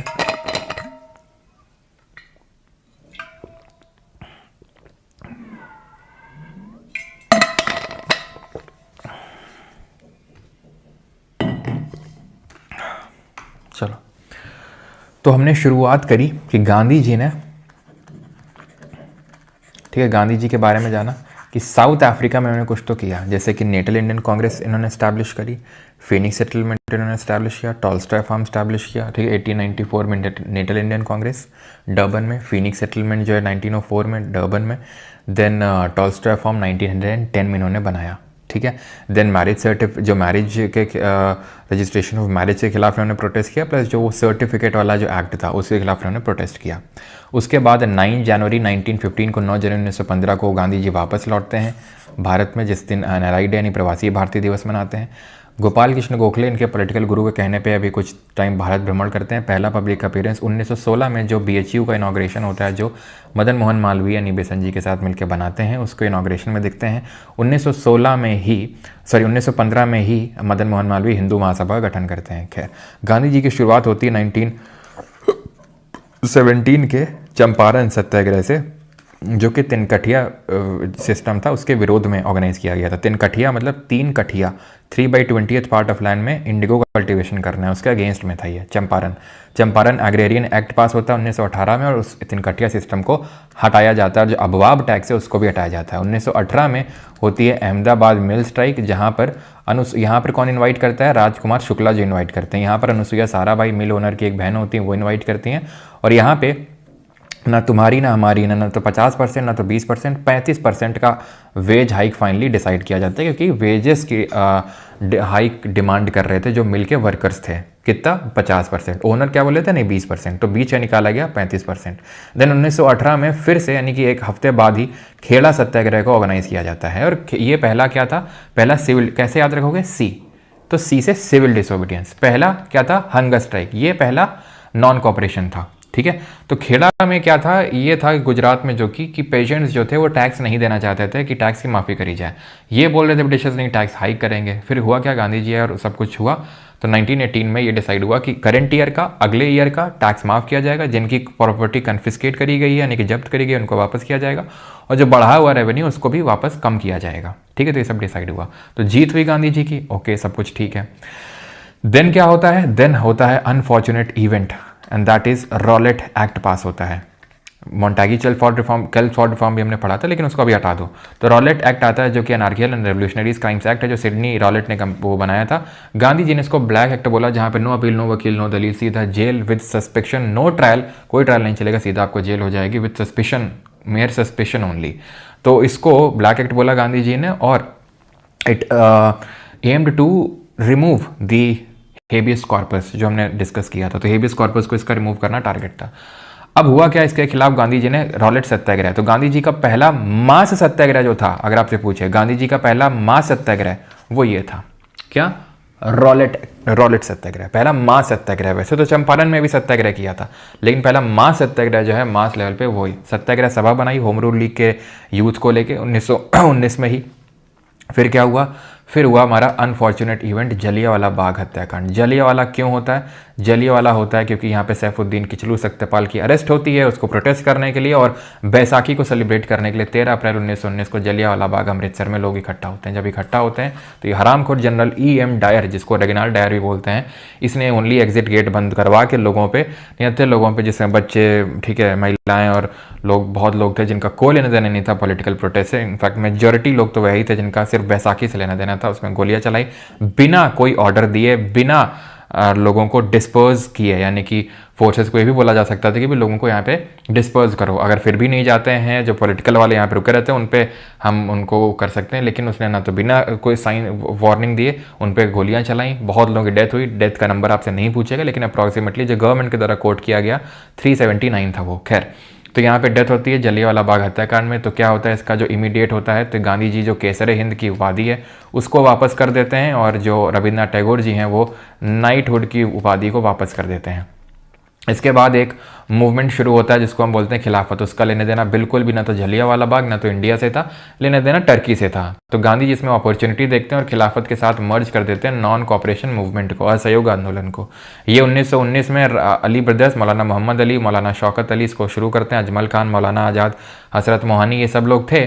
ठीक है, और नॉन कॉपरेशन मूवमेंट जो है 1920 में गांधी जी लॉन्च करते हैं अगस्त में। सितंबर में कलकत्ता सेशन में स्पेशल सेशन होता है, वहाँ पे अप्रूव किया जाता है। नागपुर में दिसंबर में 1920 में ही सेशन होता है, जहाँ पर उसको एंडोर्स किया जाता है, और उसी सेशन में ये बोला जाता है कि कांग्रेस अब एक्स्ट्रा कॉन्स्टिट्यूशनल मास स्ट्रगल करेगी। जिसके बाद चिन्ना वाज लाइक कि मैं जा रहा हूँ। ठीक है, एनी बेसन भी, और आपकी बिपिन चंद्र पाल भी, सुरेंद्रनाथ बनर्जी भी, सब लोग चले जाते हैं। सुरेंद्रनाथ बनर्जी ने अपनी इंडियन नेशनल लिबरेशन फेडरेशन बना ली होती है, और एक्टिव पॉलिटिक्स में, नेशनल पॉलिटिक्स में उनका काफ़ी कम रोल हो जाता है। यहाँ से कांग्रेस वर्किंग कमेटी बनाई जाती है 15 मेंबर्स की, और provincial working committee, provincial Congress committees का भी बनाने का यहाँ पर निर्देश दिया जाता है।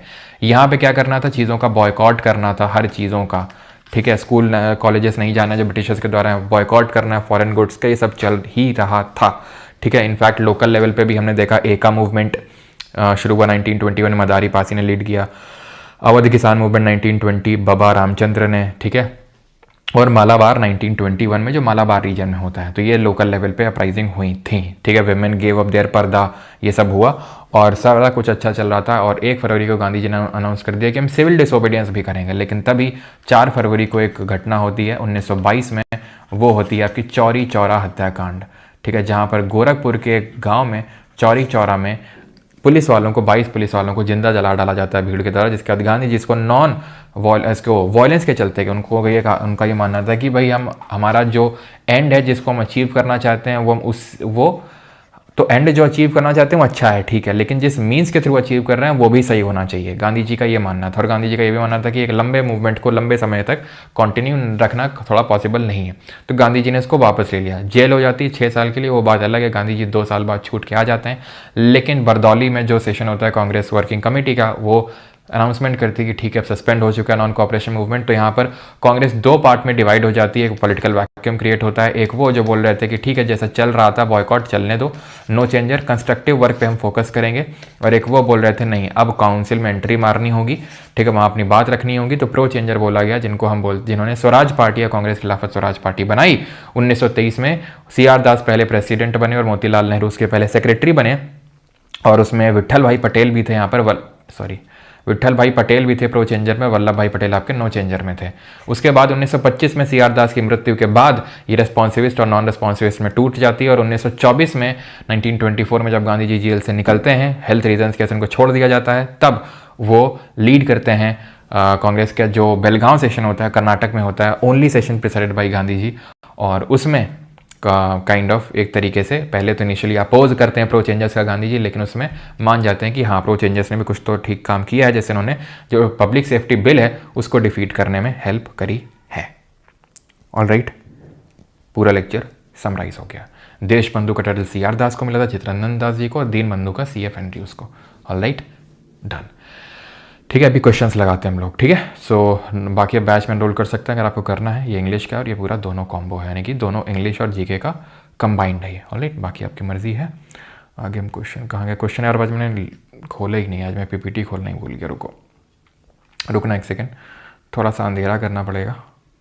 उसके बाद पहले पता है मैं अंधेला बोला करता था, फिर तुम लोगों ने मुझे टोक टोक के मेरी ओरिजिनल भाषा को चेंज करवा डाला। अब मैं अंधेला को अंधेरा बोलने लगा और मुझे ये काफ़ी अजीब सा लगता है ये बोलने में, लेकिन क्या करूँ, तुम लोगों के दबाव में आके बोलना पड़ता है। नहीं, तुम लोग मेरी मौज लोगे, इसलिए मैं अंधेला को अंधेरा बोलता हूँ। वो अंधेला ही होता है, तुम लोग ही गलत बोलते हो तो मैं क्या करूँ, लेकिन खैर कोई नहीं। तो अभी आते हैं, ये देखिए, ठीक है, चलिए क्वेश्चन लगाते हैं। ओके, एक सेकेंड, चलिए। 8 घंटे सोने के बाद ही पढ़ते हैं तो नींद आती है। अच्छा, पब्लिक सेफ्टी बिल बताएंगे आपको, ठीक है, कल जब बॉम्ब फेंकवाएंगे भगत सिंह जी से तो वहाँ पे आपको बताएंगे, ठीक है, कि क्या एक्चुअल में था public safety bill, trades dispute bill. और कल का लेक्चर तो और ही ज़्यादा इंटरेस्टिंग होगा, जहाँ पे आपको सरदार भगत सिंह और उनकी लाइफ स्टोरी के बारे में जानने को मिलेगा। हिज इंस्पायरिंग लाइफ स्टोरी, मतलब 23 साल की उम्र में एक बंदा, मतलब इतनी उसकी सोच कैसे हो सकती है, it is hard to believe, but ठीक है, but you have to believe. खैर, तो who provided the legal defence to the people arrested in the aftermath of Chauri Chaura घटना। ये IAS के एग्जाम में, यानी इसी साल पिछले साल सिविल सर्विसेज का जो एग्ज़ाम हुआ है उसमें पूछा गया। CR दास, मदन मोहन मालवीय, कृष्णकांत, सैफुद्दीन किचलू, ख्वाजा हसन निज़ामी, तो इनकी तो अरेस्ट हो चुकी थी, कहाँ प्रोवाइड करेंगे। जिन्ना तो एक्टिव पॉलिटिक्स से, मतलब यहाँ से तो चला ही गया था, ठीक है। तो आंसर होगा यहाँ पर मदन मोहन मालवीय और कृष्णकांत, इन्होंने वो प्रोवाइड किया था, ठीक है। चलो ये वाला कर सकते हैं। 1919 का जो गवर्नमेंट ऑफ इंडिया एक्ट था, मॉन्टेग्यू कॉल फॉर रिफॉर्म्स के नाम से जानते हैं, ये इसी बार के CAPF का पेपर है, उनका क्वेश्चन है। It divided the subjects of administration in 2 categories, central and provincial. Central subjects were divided into reserved and transferred subject, and provincial governments were granted the power to make their own budget and levy taxes। बताइए, आसान question है, आराम से कर सकते हैं, करिए।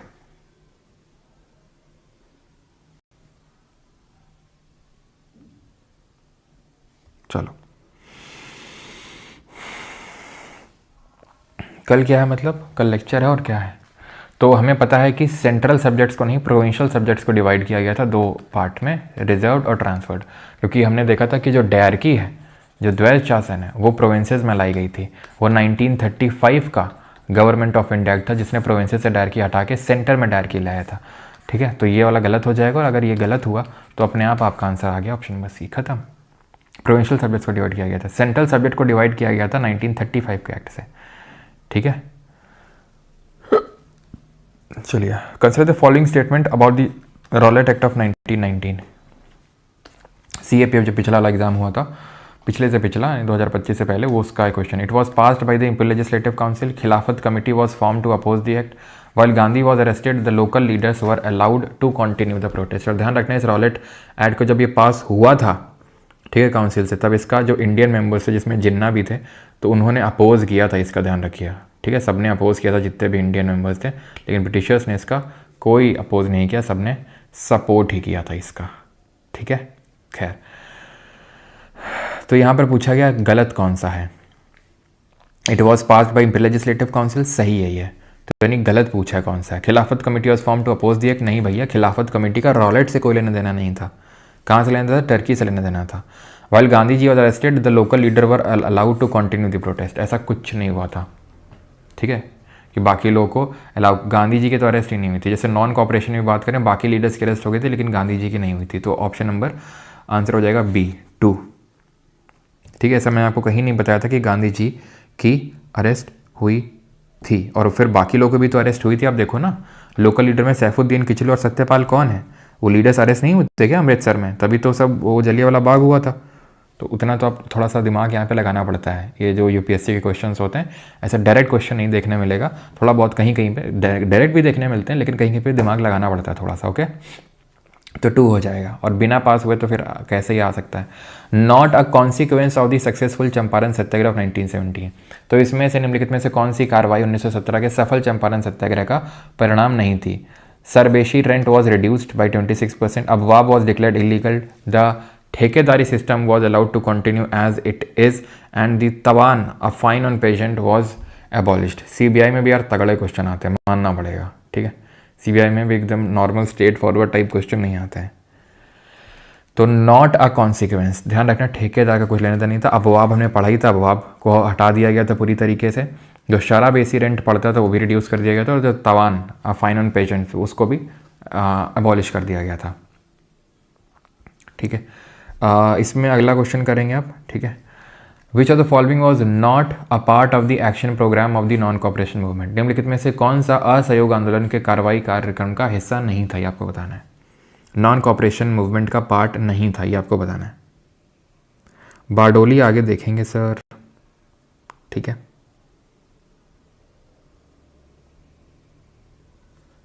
कल बंगाल में सरस्वती पूजा है क्या?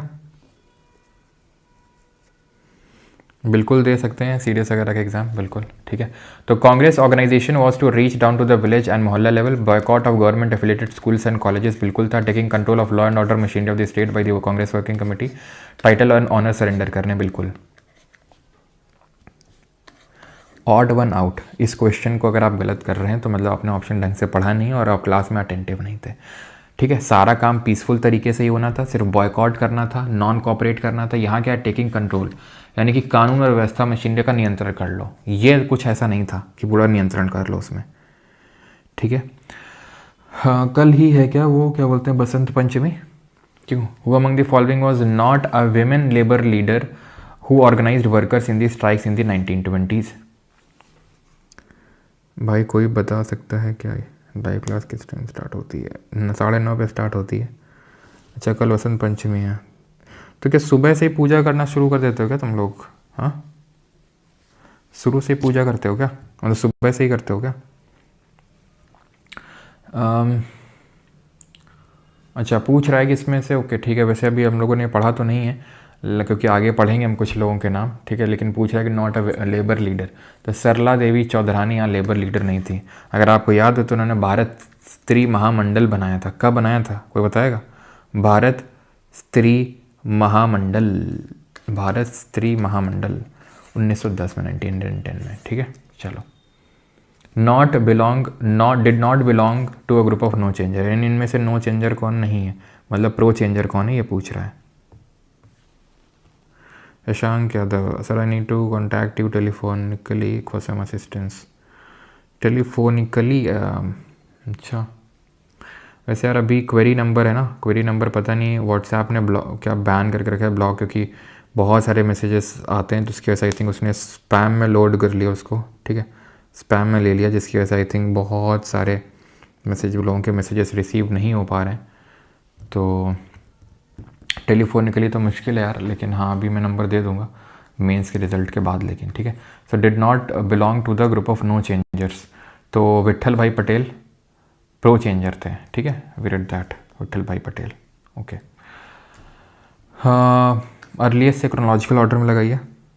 जो सुबह ही होती है पूजा, सर सुबह में ही होता है पूजा, ओके। संगमित्रा डे जी, ओके। सहेली साहब, बहुत लोग हैं भाई यहाँ पे वेस्ट बंगाल के, तभी मैं बोलता हूँ वेस्ट बंगाल से अपना गहरा नाता है। ठीक है, अब वैसे तो मैं क्लास को सस्पेंड ना करता, लेकिन क्योंकि बंगाल वाले लोग बोल रहे हैं अभी वेस्ट बंगाल के, तो फिर मैं करूँगा, ठीक है। तो आप लोग बता देना कल ऑफ रखें क्या फिर, क्योंकि यार मैंने देखो अब तुम बोल रहे हो ना सर कल ऑफ करके ना सैटरडे को कर लेना, सैटरडे को तो यार मैं वैसे भी करता। इस वीक मैंने सोचा था सैटरडे को मैं वैसे भी करूँगा, ठीक है। तो बताइए chronological starting from the earliest, Ahmedabad mill strike 1918, Champaran 1917, Kheda भी होता तो भी 1918 में हुआ था, लेकिन वो अहमदाबाद के बाद में हुआ था। सत्याग्रह सभा 1919, जलियांवाला बाग हत्याकांड आपका 1900 ये भी 19 में हुआ था, लेकिन ये 13 अप्रैल को हुआ था, ये बाद में फॉर्म हुआ था, ठीक है। कल पूजा है, उपवास रहना होता है sir, change time don't suspend. Time तो देखो यार चेंज नहीं करूँगा, क्योंकि टाइम फिर चेंज करने से बहुत लोगों को पता नहीं चलता है, ठीक है, बहुत लोगों को पता नहीं चल पाता है एक्चुअल में कब क्लास हो गई। तो खैर यहाँ पे सबसे पहले तो 2 से शुरुआत होगी, 2 के बाद अगर आप देखोगे तो 1 आएगा, सिंपल ख़त्म हो गया, 2 1 3 4। तो पहले सत्याग्रह सभा बनी थी, बाद में जलियांवाला बाग हत्याकांड आपका हुआ था, ठीक है,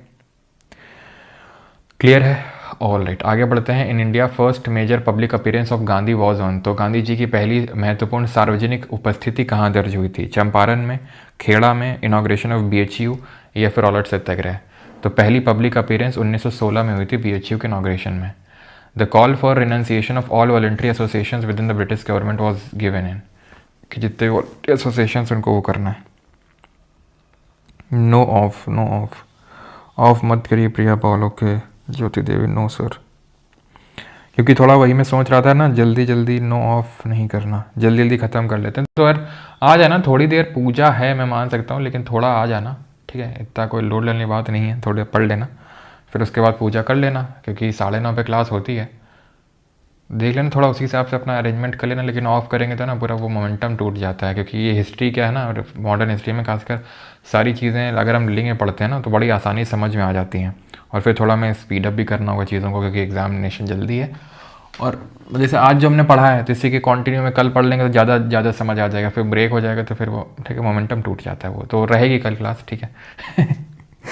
मतलब बंगाल से अपना नाता है, इसका मतलब ये नहीं है कि ठीक है फिर तो रिडक्शन नाता मतलब काफ़ी सारे स्टूडेंट्स हैं, ओके, काफ़ी लोग कुछ और समझ लेते हैं। The call for renunciation of all voluntary actions within the British government was given in the non cooperation movement, okay, option number A. No off, off, no off, no off, off, off, no off, ठीक है। हाँ, तो in 1911 who among the following introduced bill in the imperial legislative council for reduction of compulsory in free primary education, ठीक है, 1911 में। Again ये इस lecture से एसोसिएटेड तो नहीं है डायरेक्टली, लेकिन फिर भी आप करिए, किसने इम्पीरियल लेजिस्लेटिव काउंसिल में बिल इंट्रोड्यूस किया था, बताइए। तो ये गोपाल कृष्ण गोखले ने ऐसा बिल इंट्रोड्यूस किया था कि फ्री प्राइमरी एजुकेशन होनी चाहिए, ओके। अगला करिए। गांधी जी का पहला ग्रेट एक्सपेरिमेंटेड सत्याग्रह कहाँ पे था? 8 बजे से कर दो, अच्छा। सरस्वती पूजा होती तो है हमारे यहाँ पर, लेकिन उतनी भी ज़्यादा नहीं होती, आई थिंक जितनी बंगाल में होती होगी, शायद मुझे ऐसा लगता है। हमारे यहाँ शाम को मेला टाइप लगता है, 11 बज चुके हैं, अच्छा। नो, ठीक है, तो हमारे यहाँ शाम को मेला टाइप लगता है, और फिर हम लोग गाना गाते हैं, कौन सा?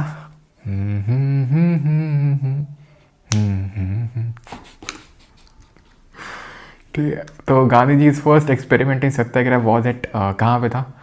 तो चंपारण में था पहला, ठीक है, ठीक है। मास सत्याग्रह अगर पूछेगा दैट वॉज इट रॉलेट। लेकिन अगर पहला एक्सपेरिमेंट पूछेगा तो पहला एक्सपेरिमेंट बिल्कुल तो वो चंपारण में हुआ था। ठीक है, अरेंज करिए ऑर्डर में, क्रोनोलॉजी में लगाइए। 3 PM। अच्छा, मेला कहाँ पर लगता है भाई? मेला तुम्हें जगह बताएंगे क्या है? Launch of non cooperation movement तो 1920 में। ऑल इंडिया खिलाफत कॉन्फ्रेंस 1919 में। ठीक है, रॉलेट एक्ट पास होता है 1919 में ही पास होता है। अगर आपको याद हो, सिडनी रॉलेट याद है आपको 1919 में। जलियांवाला बाग भी 1919 में होता है। लेकिन ये बात बिल्कुल सत्य है कि रॉलेट एक्ट के बाद रॉलेट सत्याग्रह हुआ, अरेस्ट हुई, अरेस्ट के बाद जलियांवाला बाग हत्याकांड हुआ था। तो मतलब 3 के बाद ही 4 आएगा, 3 के बाद ही 4 आएगा। ठीक है कि नहीं है? तो यानी कि 1 वाला सबसे आखिर में आएगा क्योंकि वो 20 में है, तो ये गया।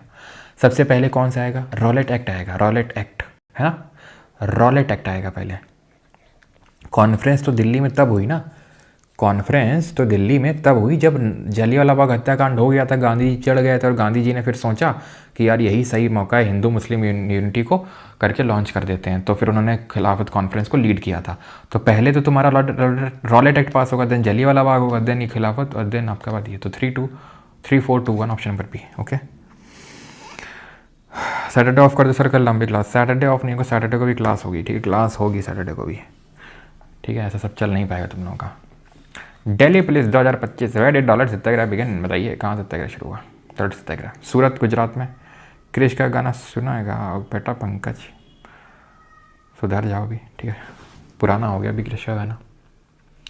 सूरत गुजरात, मुंबई महाराष्ट्र, कोलकाता वेस्ट बंगाल, फिर अमृतसर पंजाब। अब माना कि ठीक है कोलकाता से अपना गहरा संबंध लेना देना है, लेकिन इसका मतलब ये नहीं कि हर क्वेश्चन का आंसर वेस्ट बंगाल होगा। मुंबई से शुरू हुआ था एक्चुअल में ये। ठीक है, मुंबई से शुरू हुआ था ये। Where was the first systematically organized act of mass civil disobedience in India combining non-violent protest with legal defiance against colonial? तो पहला सिविल डिसोबीडियंस, सी। बताइए। पहला मास सिविल डिसोबीडियंस कहाँ हुआ था? बताइए। तो सी से सिविल और सी से चंपारण, ऑप्शन नंबर बी। ठीक है, क्लियर है? Okay. After the Jallianwala Bagh massacre the British government appointed which committee to investigate incident? कौन सी कमेटी बनाई गई थी इन्वेस्टिगेट करने के लिए? देखो, कांग्रेस ने खुद की भी एक कमेटी बनाई थी, लेकिन वो अनऑफिशियल कमेटी थी, जिसमें कि CR दास, अब्बास तैयब जी, गांधी जी, MR जयकर लोग थे। लेकिन ऑफिशियल जो कमेटी बनी थी that was Hunter committee. Simon आयमन, ये सब मुड्डीमान बटलर आगे देखेंगे। After Gandhi withdrew the non cooperation movement which party was form by CR Das और Motilal Nehru to advocate council entry? कौन सी पार्टी बनाई गई थी? Delhi police exam, Swaraj party, option number B guys. Justice party कब बनाई गई थी? जरा कमेंट में बताइए। मैंने आपको सोशल रिलीजियस रिफॉर्म मूवमेंट वाले चैप्टर में बताया था। जलियांवाला बाग हत्याकांड, where Dyer order troops to fire in peaceful crowd, कहाँ पर हुआ था? यह कहाँ पर हुआ था? जलियांवाला बाग हत्याकांड कहाँ हुआ था? अमृतसर में। ठीक है, ओके। गांधी जी, ये IBACI में क्वेश्चन पूछा गया है, अहमदाबाद मिल लेबर मूवमेंट को लेकर 1918 में जो हुआ। Gandhi ji participated in this movement. Yes, he participated. Anusuya Bain, sister of Ambalal Sarabhai, a mill owner, supported the workers. Yes, it was primarily related to the demand for a plague bonus to compensate for inflation. Yes, तो option number D. ठीक है, 50% demand कर रहे थे, 20% बोल रहे थे देने के लिए, लेकिन 35% ठीक है वो कर लिया उन्होंने। What was the immediate political consequence of the Jallianwala Bagh massacre in 1919? तो इमीडिएट पॉलिटिकल कॉन्सिक्वेंस क्या था 1919 के जलियांवाला बाग हत्याकांड का? तात्कालिक राजनीतिक परिणाम क्या था? तो क्या था तात्कालिक? Congress boycotted Simon commission. Simon commission कहाँ से आ गया? Rowlatt act was repealed immediately by the government. ऐसा कुछ नहीं हुआ था। क्विट इंडिया मूवमेंट लॉन्च करते? बिल्कुल नहीं। रविन्द्रनाथ टैगोर ने नाइटहुड की उपाधि वापस कर दी थी, और गांधी जी ने केसर हिंद की, जो उनको एंग्लो बोर वॉर्स के टाइम पे मिली थी। Gandhi became the sole navigator of the Congress after the death of which leader in 1920? 1920 में किसकी डेथ हो गई थी? उसके बाद सोल नेविगेटर बन गए थे गांधी जी। तो डेथ हो गई थी किसकी? लाला लाजपत राय की? नहीं, बिल्कुल नहीं। इनकी 1928 के टाइम पे होती, साइमन कमीशन के प्रोटेस्ट के टाइम पे। आंसर होगा यहाँ पर बाल गंगाधर तिलक। मैंने आपको बताया था 1 अगस्त 1920 को इनकी डेथ हो जाती है, तिलक जी की। ठीक है, जो कि अपोज में थे किसके? कि भाई ऐसा खिलाफत को इसके साथ मर्ज ना किया जाए, नॉन कॉपरेशन के साथ। ठीक है, अलग से ही लॉन्च किया जाए। तो अगला है why did Gandhi call for a campaign against the Rowlatt act? तो गांधी जी ने क्यों कैंपेन बुलाया था रॉलेट एक्ट के अगेंस्ट? तो ड्यूरिंग द नॉन कॉपरेशन, ठीक है, ऐसा नहीं होगा। British censorship of press and permitted detention without trial, तो ऑप्शन नंबर बी। ठीक है, चलो। The young India a national newspaper was started भाई, तो यंग इंडिया किसने स्टार्ट किया था? इंडियन ओपिनियन, यंग इंडिया, ये सब गांधी ने स्टार्ट किए थे। यंग इंडिया, इंडियन ओपिनियन, हरिजन एक पत्रिका शुरू करते हैं, वो गांधी जी शुरू करते हैं। चंपारण एग्रेरियन एक्ट बीपीएससी के प्रीलिम से पूछा गया 2025। ठीक है, अभी आई थिंक बिहार एसआई का एग्ज़ाम था, काफ़ी बढ़िया स्टूडेंट्स परफॉर्म करके आए। मैंने शेयर तो नहीं किया, जब रिजल्ट आएगा तब शेयर करूँगा। काफ़ी अच्छा परफॉर्म करके आए स्टूडेंट्स, और खासकर जो अभी MPPSC का भी एग्ज़ाम हुआ है उसमें भी कोई स्टूडेंट ने बताया कि सर काफ़ी स्टेटमेंट वाले क्वेश्चन पूछेगा, और जो कन्वेंशनल चीज़ें थी उसमें तो उतना फ़ायदा नहीं मिला, और जो स्टेटमेंट वाले क्वेश्चन हमने सॉल्व किए उसमें काफ़ी फ़ायदा मिला। सॉरी, जो ये MPSI का आई थिंक एग्ज़ाम था, अभी कल ही आई थिंक ख़त्म हुआ है। चंपारण अग्रारियन एक्ट कमेटी तो was appointed in agreement between, तो किस, Indian government Gandhi ji, Indian government and Rajkumar Shukla, Indian government and Rajendra Prasad, या फिर Indian government and Anugrah Narayan Singh.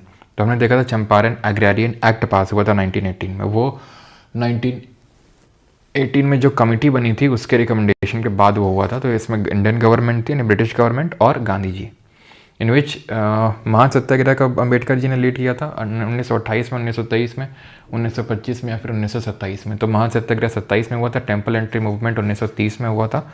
ठीक है, ये पता होना चाहिए आपको। 29 the infamous Jallianwala Bagh massacre occurred when Gandhi called all the Indians to observe 6 April 1919 as a day of non-violent protest against which of the following colonial policies। तो 6 अप्रैल 1919 को गांधी जी ने बुलाया था किसके खिलाफ?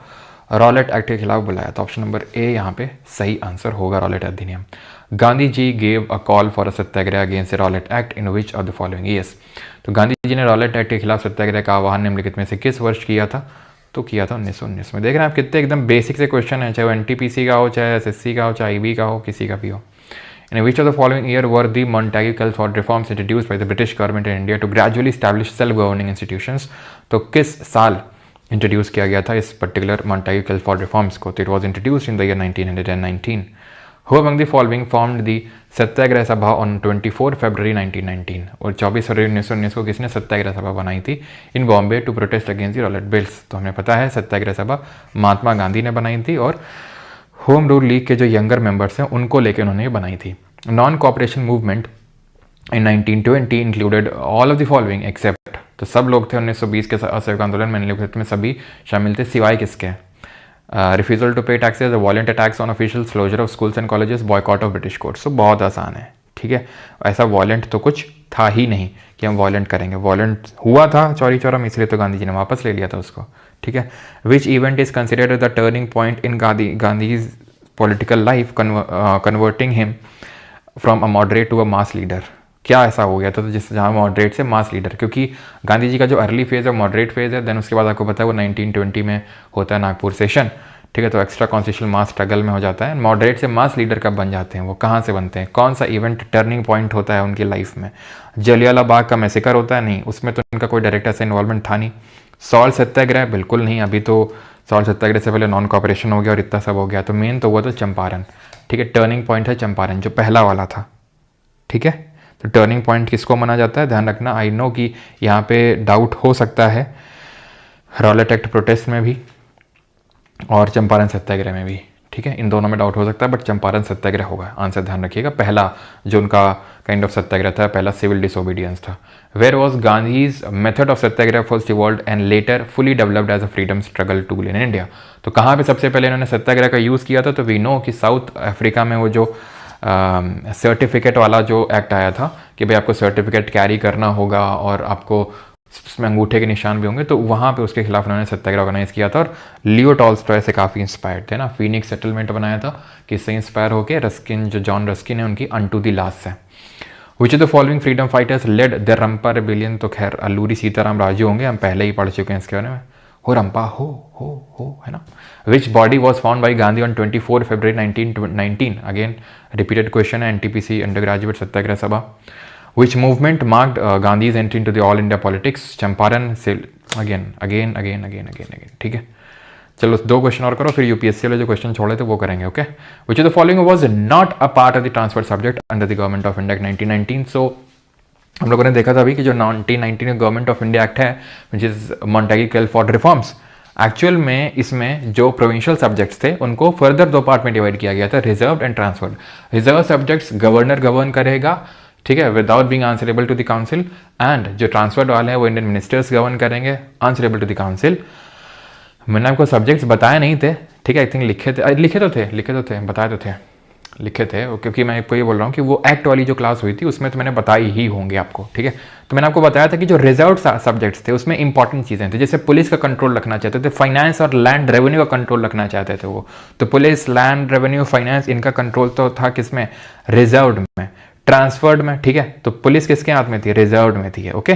बाकी हेल्थ, एजुकेशन, लोकल गवर्नमेंट, ये सब था किसमें, कि भाई ये तुम कर लो, लेकिन मेन वो जो पावर है अपने हाथ में रखना चाहते थे। In organising the Rowlatt satyagraha Gandhi was assisted by Abdul Bari of the Firangi Ulema group based in, तो ये थोड़ा सा नया क्वेश्चन है हमारे लिए, एंड दैट इज जब रॉलेट सत्याग्रह ऑर्गेनाइज कर रहे थे गांधी जी, तो उनका सपोर्ट किस फिरंगी उलेमा ग्रुप ने किया था, तो ये बेस था आपका लखनऊ में अब्दुल बारी के द्वारा, ठीक है, ऑप्शन नंबर सी आंसर होगा, ओके। मोपला प्राइजिंग कहाँ पे हुई थी, जो मालाबार प्राइजिंग के नाम से जानी जाती है, 1921 में। तो वी नो मालाबार रीजन कौन सा है, ज्योग्राफी में पढ़ते हैं, this is Coromandel coast, this is Malabar coast, तो ऑप्शन नंबर बी आंसर हो जाएगा, ठीक है। अब यूपीएससी क्वेश्चन लगा लेते हैं, बिकॉज बाकी तो आई थिंक आप आसानी से कर ही लोगे, ठीक है, हल्के हल्के सवाल हैं। Sorry, the distribution of charkhas one of wide scale among the people was decided by, तो लोगों के मध्य, ठीक है, व्यापक पैमानों पर चरखों का वितरण करने का निर्णय किसके द्वारा लिया गया था, Congress working committee 1919 sir Congress working committee तो 1920 में बनती है, ठीक है, 1920 में। ऑल इंडिया कांग्रेस कमेटी जो थी 1921 में ये बनाती है, ठीक है। भैया मेरे राखी का बंधन तो निभाना ही, लेकिन एक चीज़ ये भी तो ध्यान रखो कि ये चरखा वर्खा कब आ रहा है मेनली, तो जो नॉन कॉपरेशन में खादी का इस्तेमाल की भाई हम फॉरेन चीज़ों का बॉयकॉट करेंगे, तो डांडी मार्च तो 1930 में होता है, 1930 में, 1947 1930 कहाँ, ठीक है। ये वाला करो जरा, consider the following subject with regard to the non cooperation programme. So non cooperation programme के रिगार्डिंग ये कुछ स्टेटमेंट्स दिए हुए हैं। Boycott of how many of the above were parts of the non cooperation movement, कितने part थे आपको बताना, बताओ। अगेन दो क्वेश्चन पहले इस पे कर चुके हैं यूपीएससी वाले, यूपीएससी बेस्ड इसी तरीके के दो क्वेश्चन किए थे। Boycott of law courts in foreign cloth, strict non violence, yes. Retention of titles and honours without using them in public, नहीं, टाइटल को भी गिव अप करना है, ठीक है, और फॉरेन कोर्ट को भी गिव अप करना है। जब फॉरेन कोर्ट को गिव अप कर दोगे तो भाई लोकल कोर्ट तो बिठानी पड़ेगी ना, पंचायत बिठानी पड़ेगी ना गाँवों में, तो ओनली 3 होगी। रिटेंशन ऑफ टाइटल नहीं था, टाइटल देना था, गिव अप करना था, यहाँ पर कहीं पे था, हम लोगों ने देखा था, ये देखो, surrender of titles and honours था कि नहीं, ओके। तो ये देख रहे हो, सिविल सर्विसेज का क्वेश्चन है सर 2025 में, और इसी तरीके का क्वेश्चन एनडीए में आ चुका है कि नहीं, एनडीए 12024, ये सिविल सर्विसेज का क्वेश्चन है आईएएस में, तो मतलब यूपीएससी का भी पीवाईक्यू का बहुत रेलेवेंस रहता है। ये वाला करो, आखिरी क्वेश्चन है ये, that is the consider the following statement with respect in respect of the non-cooperation movement. Congress declared the attainment of Swaraj by all legitimate and peaceful means to be its objective. Okay, non-cooperation movement, ठीक है, हाँ, self government चाहिए था, self government objective था ही ना, क्यों, self government objective था, तो पहला वाला तो यहाँ सही हो जाएगा। It was to be implemented in stages with civil disobedience and non cooperation of taxes for the next stage only if swaraj did not come within a year and the government resorted to repression, तो अगर government repress करेगी तो भी बिल्कुल, तभी तो जब pressure बनने लगा था गांधी जी पे, तब उन्होंने 1 फरवरी 1922 को ये अल्टीमेटम दे दिया था कि बस हम लॉन्च करने वाले सीडीएम, तो एकदम स्टेजेस में होना था, ठीक है, एक स्टेजेस में होता था। अभी बॉयकॉट सब चल रहा था, अब सिविल डिसोबीडियंस लॉन्च करना था, फिर नॉन पेमेंट टैक्स पे नहीं करेंगे, ठीक है, टैक्स तो अभी भी पे कर रहे थे, लेकिन बॉयकॉट चल रहा था, टाइटल सरेंडर कर देंगे, नेशनल स्कूल कॉलेजेस में जो गवर्नमेंट के द्वारा सेटअप किए गए उसमें नहीं जाएंगे, कोर्ट को बॉयकॉट करेंगे, अभी सब बॉयकॉट चल रहा था। फिर नेक्स्ट स्टेज में होना था कि सिविल डिसोबीडियंस, जिसके लिए गांधी जी ने अल्टीमेट रिटर्न दे दिया था, फिर टैक्स नहीं भरेंगे, ठीक है। तो ऑप्शन नंबर सी, ये भी आपका सिविल सर्विसेज 2025 का ही सवाल है ये, ठीक है। आई थिंक और तो कोई क्वेश्चन छूटा है नहीं, तो बस बाकी के जो आपका हैं वो होमवर्क के लिए हैं, देख लेते हैं कितने क्वेश्चन है। अरे 51 ही है, ठीक है, चलो ये वाला क्वेश्चन कर लो, आखिरी वाला CHSL 2025 में पूछा गया, बाकी आंसर शीट भी लगा दी आपके लिए, ठीक है, आंसर शीट भी लगी हुई है। चलो तो Rowlatt Act of 1919 faced intense opposition from Indian nationalists for undermining fundamental legal principles. What was the most objectionable aspect of these acts? They imposed heavy taxes on Indian. No, बहुत basics है, ठीक है. They allowed the government to detain individuals and इन्होंने सरकार को क्रांतिकारी गतिविधियों को संदेह के आधार पर बिना मुकदमे के व्यक्तियों को हिरासत में लेने की अनुमति दे दी. सिंपल सा क्वेश्चन है, आप आराम से कर लेंगे. ख़त्म होता है हमारा लेक्चर. बाकी जिसको बैच चाहिए तो वो ले सकता है. बाकी जिसको आई थिंक फैट मैन जिनके पास होगी, ठीक है, तो आई थिंक ज़्यादा अपडेशन की नीड तो होगी नहीं वहाँ पे, ठीक है. मेन जो अपडेशन की नीड आपको नो, एक तो एंशियंट वाले में वो जो राष्ट्रकूट वाला जो जहाँ पर वहाँ पे ट्राईपार्टाइट के आसपास, और मेडिवल में कहीं कहीं पे ज़्यादा हुआ होगा. बाकी तो अर्थ से ज़्यादा कहीं पे नहीं हुआ होगा. डॉन का नीड. बाकी अभी रिसेंट में तो अभी एकदम सेकंड एडिशन नहीं आ रहा बिल्कुल, ठीक है. तो अगर आपको चाहिए तो first go with the first edition only. Okay right. Little boys for MCQs. खैर बाकी MCQs में तभी वो बोलूँगा जब आपके सब लग गए हों, तब go with the little boy MCQs लगाने के लिए, जब आपके यहाँ के क्वेश्चंस लग गए हों, क्योंकि आपको बैच के अंदर भी क्वेश्चंस मिलते हैं. उसके बाद फिर कुछ तो रिवीजन क्वेश्चंस मिलते हैं टेलीग्राम ग्रुप के अंदर भी. Okay alright. So thank you, धन्यवाद. थैंक यू, धन्यवाद. थैंक यू, धन्यवाद. कल होगा, ठीक है. हैप्पी बसंत पंचमी कल होगा, ठीक है. Happy Basant Panchami in advance. और सर कल आप दूध पी लेना मेरी तरफ. अच्छा दूध पिया जाता है क्या बसंत पंचमी को?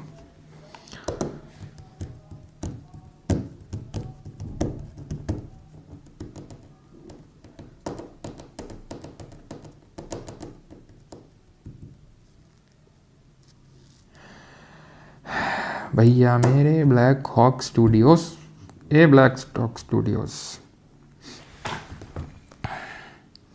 ऑल इंडिया जो खिलाफत कॉन्फ्रेंस है उसकी यहाँ बात हो रही है. वो नवंबर 1919 में हुई थी, ठीक है. नवंबर 1919 में हुई थी. खिलाफत मूवमेंट मार्च में तो हुआ, वो पहले तो शुरू हुआ था, लेकिन जलियांवाला बाग अप्रैल में हुआ था, लेकिन खिलाफत कॉन्फ्रेंस की बात हो रही है वो नवंबर 1919 में हुई थी. हाँ ऑफ नहीं रहेगी, कल क्लास रहेगी, ठीक है. कल क्लास रहेगी. तबला बजाते हो सर? अरे तबला हारमोनियम सब बजा लेते हैं, ठीक है. तबला बजाते हैं और वो जो गिटार वगैरह वो सभी बजा लेता हूँ मैं, ठीक है. और शिवम मौर्य के अलीपुर वाला डाउट. अच्छा शिवम जी जो है आज के ध्यान सेशन में ये कह रहे थे कि सर जो है अलीपुर और मानिक टोला जो है अलग अलग नहीं होता है. जो अलीपुर बॉम्ब कॉन्स्पिरेसी केस है, वो जो केस चला था उसका एक पार्ट था मुजफ्फरपुर या मानिक टोला बॉम्ब कॉन्स्पिरेसी, जिसमें डगलस किंग्सफोर्ड को मारा गया था. जब उसको मारा गया था तो रेड पड़ी थी इनके ठिकानों पे, ठीक है. बहुत लोगों पे चार्जेस लगाए गए थे. और अरविंदो घोष, वरिंद्र कुमार घोष, ये सब लोग थे, ठीक है. उसको बोलते हैं Alipur bomb conspiracy case. Manik Tola उसी का एक हिस्सा है, ठीक है. Manik Tola bomb conspiracy case. गुरुजी आप अनाउंसमेंट कर दो कि अगर SSC ने एक हफ्ते में फेज़ 13 का रिजल्ट दे दिया तो आप फेस रिवील कर देंगे. अच्छा तो आ जाएगा क्या रिजल्ट? आप ही तलविंदर. हाँ ही तलविंदर है, ठीक है. चलो तो ख़त्म करते हैं आज का लेक्चर. बाकी मिलते हैं कल. Thank you everyone. Thank you.